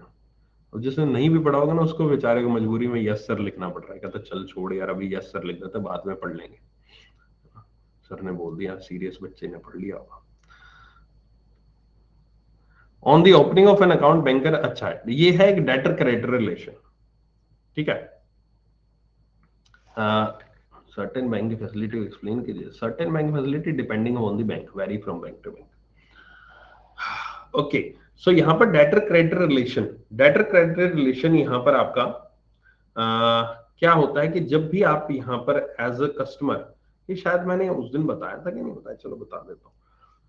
अगर आप बैंक में कोई भी डिपॉजिट कराते हो पैसा, तो बैंक की यह है लाइबिलिटी है, हमने बैलेंस शीट की क्लास में पढ़ा था, लाइबिलिटी है, बैंक की लाइबिलिटी है आपको पैसा वापस करना, है कि नहीं है बैंक की लाइबिलिटी, राइट, बैंक की लाइबिलिटी है पैसा वापस करना। और बैंक जो भी पैसा आपने जमा कराया है वो बैंक आपको चुकाएगा। और आपका क्या है, आपका एक प्रकार के एसेट है वो, जो भी पैसा आपने बैंक में जमा कराया आपके लिए वो सेट है। आप क्योंकि आपने पैसा जमा कराया और अब आपकी एसेट बन चुका है कि आपको बैंक से पैसा वापस लेना है ना। तो अगर आप एक डिपॉजिटर हो, अगर आप एक डिपॉजिटर हो, तो उस हिसाब से बैंकर या फिर बैंक जो है आपके लिए क्या होगा, आपके लिए बैंक एक डेटर होगा, क्योंकि आपको बैंक से पैसा लेना है, तो बैंक आपके लिए डेटर होगा। और अगर बैंक की बात करूं, बैंक के बिहाफ पर बैंक ने आपको पैसा देना है, बैंक की लाइबिलिटी आपको पैसा देने की वापस, तो बैंक के पॉइंट ऑफ व्यू से आप बैंक के क्रेडिटर होंगे। ये चीज आपको तभी समझ में आएगी जब आपने मेरी दूसरी क्लासेस कोर्स की देखी होगी। अगर आपने मेरी दूसरी क्लास कोर्स की नहीं देखी है तो फिर आपको ये वाला जो मैंने फंडा समझाया ये आपको समझ में नहीं आएगा, ठीक है। अगर आज आपकी पहली क्लास है तो आपको दूसरी क्लास देखना अनिवार्य है इस कंसेप्ट को समझने के लिए। अगर दूसरी क्लास देखिए फिर आपको कंसेप्ट एक चुटकी भर में समझ में आ चुका होगा, इसमें मुझे ज्यादा कुछ एक्सप्लेन करने की जरूरत ही नहीं पड़ेगी, आप खुद ब खुद इस चीज को फील कर गए होंगे, है ना। इसलिए मैंने वो दूसरा चैप्टर जो करवाया था वो इसी कारणवश कराता हूँ कि बार बार बहुत बार टर्म्स ये सारी रिपीट होती है, तो इट्स बेटर कि वन शॉट में करा दो ताकि आगे टर्म्स जो है बड़ी स्मूथली आपकी समझ में आती रहे, ठीक है। चलो आगे चलते हैं। ज्वाइंट अकाउंट ऑफ इंडिविजुअल, जब यहां पर एक व्यक्ति से ज्यादा व्यक्ति मिलकर यहां पर अकाउंट ओपन कराते हैं, अकाउंट में ऑपरेशन करते हैं, है ना, किसी भी तरह के पंगों में पड़ने की बजाय वो दो से ज्यादा व्यक्ति यहाँ पर अकाउंट ओपन करवा लेते हैं, तो that is a joint account. अब ज्वाइंट अकाउंट किसी भी क्लोज में हो सकता है, मान लीजिए हस्बैंड वाइफ को एक दूसरे पे ट्रस्ट नहीं है ना, वो कहते हैं कि पैसा यहाँ पर हमारे पास आ जाए, इकट्ठा मिलकर हम उस पैसे को खर्च करें, तो वो एक ज्वाइंट अकाउंट हो सकता है। मतलब what ever is the close, business में भी ऐसा होता है, बिजनेस पार्टनर्स होते हैं कई लोग, है ना, जरूरी नहीं है भाई भाई हो, कोई बाहरी व्यक्ति दो पर्सन ने मिलकर, अब वो भी यही चाहते हैं कि ज्वाइंट अकाउंट हो, ताकि अकाउंट में ऐसा नहीं कोई भी व्यक्ति जो बिजनेस का अकाउंट है उसमें कोई व्यक्ति पैसा निकलवा ले, तो वो भी हमारे ज्वाइंट अकाउंट की श्रेणी में आएगा। इस तरह से बहुत सारे ज्वाइंट अकाउंट यहाँ पर खुलवा सकते हो।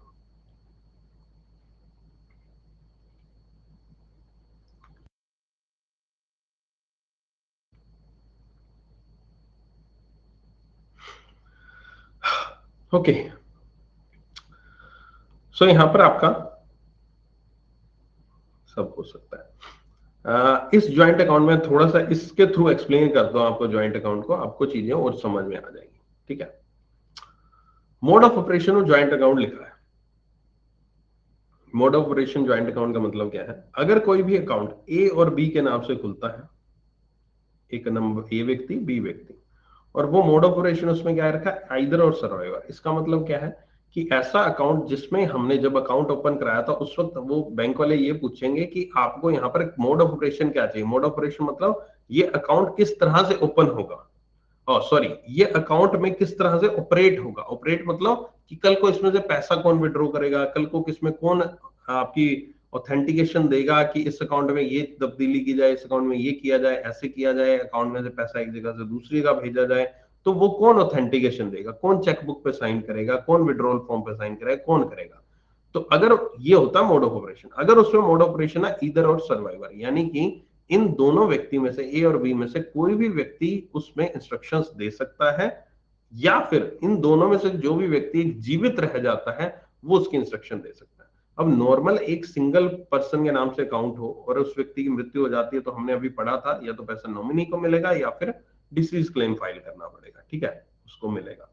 लेकिन ज्वाइंट अकाउंट अगर आपने खुलवाया और इधर और सर्वाइवर से खुलवाया तो आपका अकाउंट वो बंद नहीं होगा, आपका पैसा आपके नॉमिनी को नहीं मिलेगा, डिसीज क्लेम फाइल नहीं होगा, आपका पैसा जो है दूसरा व्यक्ति जो सर्वाइवर है उसको मिल जाएगा। अब आप में से बहुत सारे लोगों का ये सवाल होगा, सर इधर और सर्वाइवर मान लीजिए दोनों व्यक्ति जो है ज्वाइंट नेम से उन दोनों की मृत्यु हो जाती है तो क्या होगा? तो उस केस में पैसा नॉमिनी को ही मिलेगा। ज्वाइंट अकाउंट में भी नॉमिनेशन किया जाता है। ठीक है, इधर और सर्वाइवर का मतलब है दोनों में से कोई भी एक व्यक्ति आकर उस अकाउंट को ऑपरेट करा सकता है, सिग्नेचर किए जा सकता है किसी भी व्यक्ति के द्वारा। दूसरा केस है बोथ ऑफ अस ज्वाइंटली और सर्वाइवर, यानी कि ये अकाउंट जो है ये अकाउंट दोनों के द्वारा एक साथ ऑपरेट किया जाएगा, यानी कि जब तक दोनों व्यक्तियों के साइन नहीं होंगे उस पर तब तक उसमें ऑपरेशन जो है किसी भी तरह का अलाउड नहीं किया जाएगा। दोनों व्यक्तियों के साइन की अनिवार्यता है, दोनों व्यक्तियों के साइन उस पर होने चाहिए। और सर्वाइवर यानी कि जो भी इनमें से बच जाए, अगर कोई भी एक पर्सन बच जाता है तो वो भी कर सकता है। ए एंड बी फॉर्मर और सर्वाइवर। तीसरा केस फॉर्मर और सर्वाइवर का मतलब क्या है कि जब भी आप एक अकाउंट ओपन कराते हो तो बैंक आपसे पूछते हैं इसमें से फर्स्ट पर्सन कौन होगा, इसमें से फर्स्ट पर्सन कौन होगा। तो फर्स्ट पर्सन का मतलब ये है, फर्स्ट पर्सन का मतलब ये है कि कोई भी आप में से दोनों में से कोई भी एक व्यक्ति का नाम पहले पर्सन पे लिखवा सकते हो, यानी कि जब तक दोनों व्यक्तियों में दोनों व्यक्ति जिंदा है तो उनमें से जो भी फर्स्ट पर्सन था जिसका भी नाम यहाँ पर आपका लिखवाया गया है फर्स्ट पर्सन के रूप में, वही उस अकाउंट को ऑपरेट करेगा। दूसरा पर्सन उस क्लोज में ऑपरेट करेगा जब पहले की मृत्यु हो जाती है, तब जाके दूसरा पर्सन उसको क्लोज उसको अकाउंट को ऑपरेट करेगा। तब तक दूसरे पर्सन का यानी कि बी जो है मान लीजिए वो सर्वाइवर फॉर्मर नहीं है ना, ए फॉर्मर है तो ए ऑपरेट करता रहेगा अकाउंट को, बी के उसमें साइन तब तक नहीं चलेंगे जब तक ए की मृत्यु नहीं हो जाती। अगला clause A B C D F. ठीक है, A B C D F यहां पर आपका होता है एनी वन और टू और मोर ऑफ अस, यानी कि दो या दो से ज्यादा व्यक्ति एक साथ मिलकर साइन करें, है ना। उनमें से क्या दिया, A B C D F ने खाता खुलवाया, ये कहा गया कि ए बी साइन करेंगे बाकी सी डी एफ वहां पर सर्वाइवर रहेंगे, या फिर इनमें से कोई भी दो व्यक्ति मिलकर साइन कर सकते हैं, है ना, बाकी सर्वाइवर के रूप में काम करेंगे। इनमें से कोई भी तीन व्यक्ति मिलकर साइन करेंगे तभी खाता खुलेगा। अब तीन व्यक्ति दो व्यक्ति कोई भी हो सकते हैं, दो व्यक्ति का तो A B A C A D A F हो सकते हैं, B C B D B F हो सकते हैं, है ना, सी डी सी एफ हो सकते हैं। कोई भी किसी भी तरह का कॉम्बिनेशन यहाँ पर बैठ सकता है आपका, है ना। अब परमुटेशन कॉम्बिनेशन एनसीआर वाला फॉर्मूला लगा के आप इस चीज को कर सकते हो। ठीक है, तो कोई भी यहाँ पर व्यक्ति, कितने नंबर ऑफ व्यक्ति यहाँ पर करेंगे, चलो बताओ। यहाँ पर 5 व्यक्ति हैं, कितने नंबर ऑफ कॉम्बिनेशन का कितने नंबर बनेंगे अगर दो व्यक्ति के साइन करने की यहाँ पर पॉसिबिलिटी बनाई जाए तो कितने चांसेस हैं आपके। सो ये है आपका A B C D E F का क्लोज कि कोई भी दो व्यक्ति या कोई भी तीन व्यक्ति मिलकर साइन करेंगे और आपका वो अकाउंट ऑपरेट होगा, और उनमें से जो भी बचता है तो वो भी ऑपरेट कर सकते हैं। ठीक है, A B and C, A B and C former और सर्वाइवर। फॉर्मर और सर्वाइवर यहाँ पर क्या हो गए, फॉर्मर सर्वाइवर हो गया कि कोई भी पहला व्यक्ति, मतलब ऊपर वाला ए एंड बी का तो दो बंदों का था, ये ए बी एंड सी का हो गया। चीज वही है, समझ वही है, बस इसमें तीन बंदे इन्वॉल्व हो गए। तो ये सारा का सारा मोड ऑपरेशन ज्वाइंट अकाउंट का, किस तरह से ज्वाइंट अकाउंट ऑपरेट किया जाता है। ठीक है, ओके। आपका ऑपरेशन किस तरह से अलाउ किया जाता है बैंक के द्वारा आपका ज्वाइंट अकाउंट में। अब यहां पर mode of operation of joint account क्या है? Sign of account opening form, AOF है अकाउंट ओपनिंग फॉर्म, ठीक है। ईदर और सर्वाइवर, जब भी आप अकाउंट ओपन कराते हो तो उस पे सभी सभी लोगों के साइन होंगे, ठीक है। अगर किसी भी खाते में पेमेंट रुकवाते हो, कोई चेक आपका गुम गया, उसकी पेमेंट रुकवा दी, तो कोई भी एक व्यक्ति उसकी पेमेंट को रुकवा सकता है। फॉरवर्ड सर्वाइवर केस में फॉरवर्ड, और ज्वाइंट ऑपरेशन केस में कोई भी एक व्यक्ति करवा सकता है। रिक्वेस्ट फॉर लोन, अगर लोन चाहिए तो सभी के सभी लोगों को ज्वाइंटली देना है, ज्वाइंटली ज्वाइंटली रिक्वेस्ट देनी है। Pre mature payment of FDR, FDR के ऊपर बात करेंगे आज 1 बजे की क्लास में। All jointly jointly jointly approval चाहिए। मैच्योरिटी में पेमेंट जो एफडीआर की होती है वो एनीवन, ओनली फॉर्मर और all jointly. Closure of account जो है वो ज्वाइंटली सभी के द्वारा किया जाना चाहिए, और सभी के द्वारा इस केस में, क्योंकि सभी ने ओपन करते वक्त भी साइन किए थे और क्लोज करते हुए भी सभी साइन करेंगे। नॉमिनेशन में सभी को साइन करना है सभी केस में। अब ये देखो, इधर सर्वाइवर के केस में मैंने क्या कहा था कि कोई भी एक व्यक्ति साइन कर दे, लेकिन आप नीचे पढ़ सकते हो कि बहुत सारी ऐसी चीजें हैं जिसमें सभी के साइन की जरूरत है। फिर उस केस में इधर और सर्वाइवर का क्लोज नहीं चलता, इधर सर्वाइवर का इनमें से एक व्यक्ति का क्लोज चलता है, या किस केस में? स्टॉप पेमेंट के केस में, पेमेंट ऑन मैच्योरिटी केस में, या फिर आप चेक बुक पे साइन करके पैसा निकालते हो, विड्रॉल के रूप में साइन निकाल के पैसा निकालते हो, तो उस केस में वो चीज यहाँ पर मोड ऑफ ऑपरेशन में चल जाती है। लेकिन अकाउंट ओपन करने में, क्लोज करने में, नॉमिनेशन के करने में, प्री मैच्योर एफडी में, रिक्वेस्ट फॉर लोन में, इसमें आपकी वो इधर सर्वाइवर वाला क्लोज नहीं काम करेगा, उसमें सभी के सभी लोगों को ही साइन करना पड़ेगा, ठीक है। ओके, तो ये चार्ट भी बहुत इंपॉर्टेंट है, पढ़ लीजिएगा इस चार्ट को भी। चलिए, कोई क्वेश्चन है, कोई सवाल है तो पूछ लो। अगर किसी का कोई सवाल, किसी का कोई क्वेश्चन नहीं है तो मैं मेरी तरफ से आज की क्लास यहीं आपके लिए समाप्त हो चुकी है, ठीक है।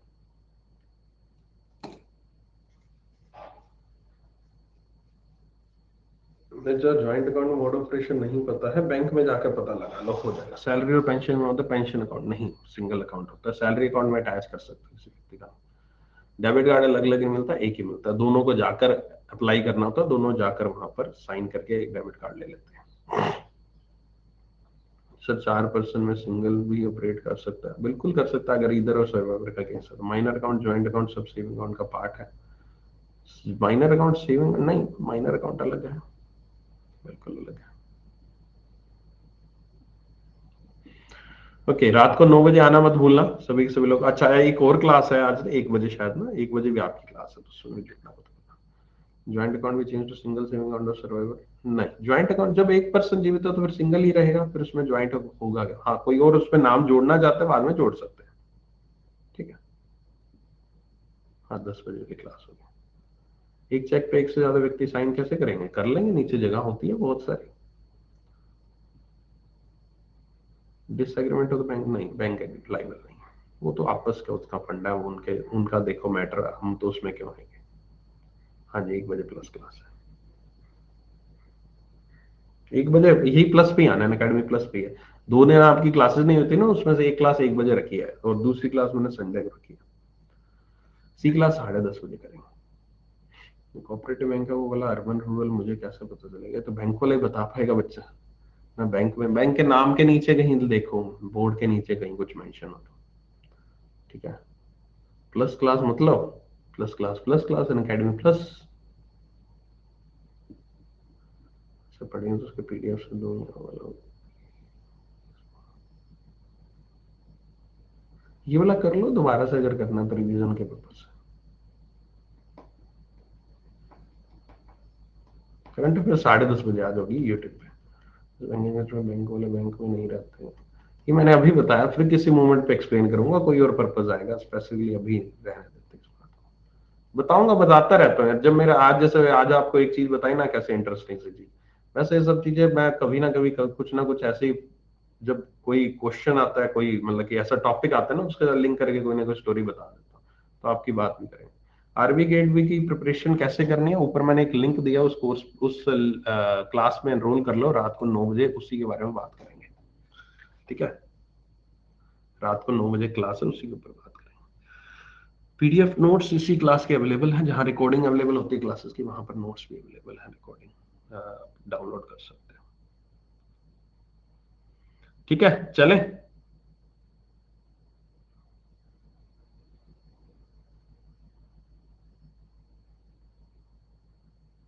रोहित, बार बार तुम वही क्वेश्चन पूछ रहे हो। मैंने अभी 2 बार ऑलरेडी तुम्हारा रिप्लाई कर चुका हूँ, तीसरी बार फिर अब मैं क्या बोलूं यार। 2 बार मैं ऑलरेडी तुम्हारा रिप्लाई कर चुका हूँ, फिर भी वही चीज पूछ रहे हो। सुन तो लो, ईयरफोन खराब हो गए, क्या दिक्कत है?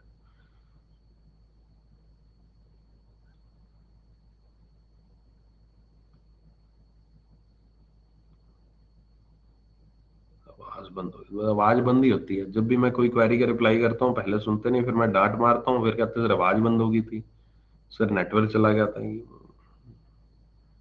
भैया जिस रास्ते से तुम जा रहे हो ना, उस रास्ते में हम खड्डे करके कब के आगे निकल चुके हैं। सब तुम्हारे बहाने पता है, ध्यान से सुनते नहीं हो, इधर उधर चैटों में लग जाते हो, ऊपर किसी का मैसेज आता है उसका रिप्लाई करने में लग जाते हो, फिर कहाँ से सुनेगा? आवाज क्या, क्लास ही बंद हो जाती है। हाँ जी, हो जाएगी नो, रात को 9 बजे वाली क्लास में आ जाना, बता दूंगा। ओके चलो, thank you so much and take care, bye bye and see you again. मिलते हैं फिर अन अकेडमी प्लस वाले 1 बजे और करंट अफेयर्स वाले 10:30 बजे।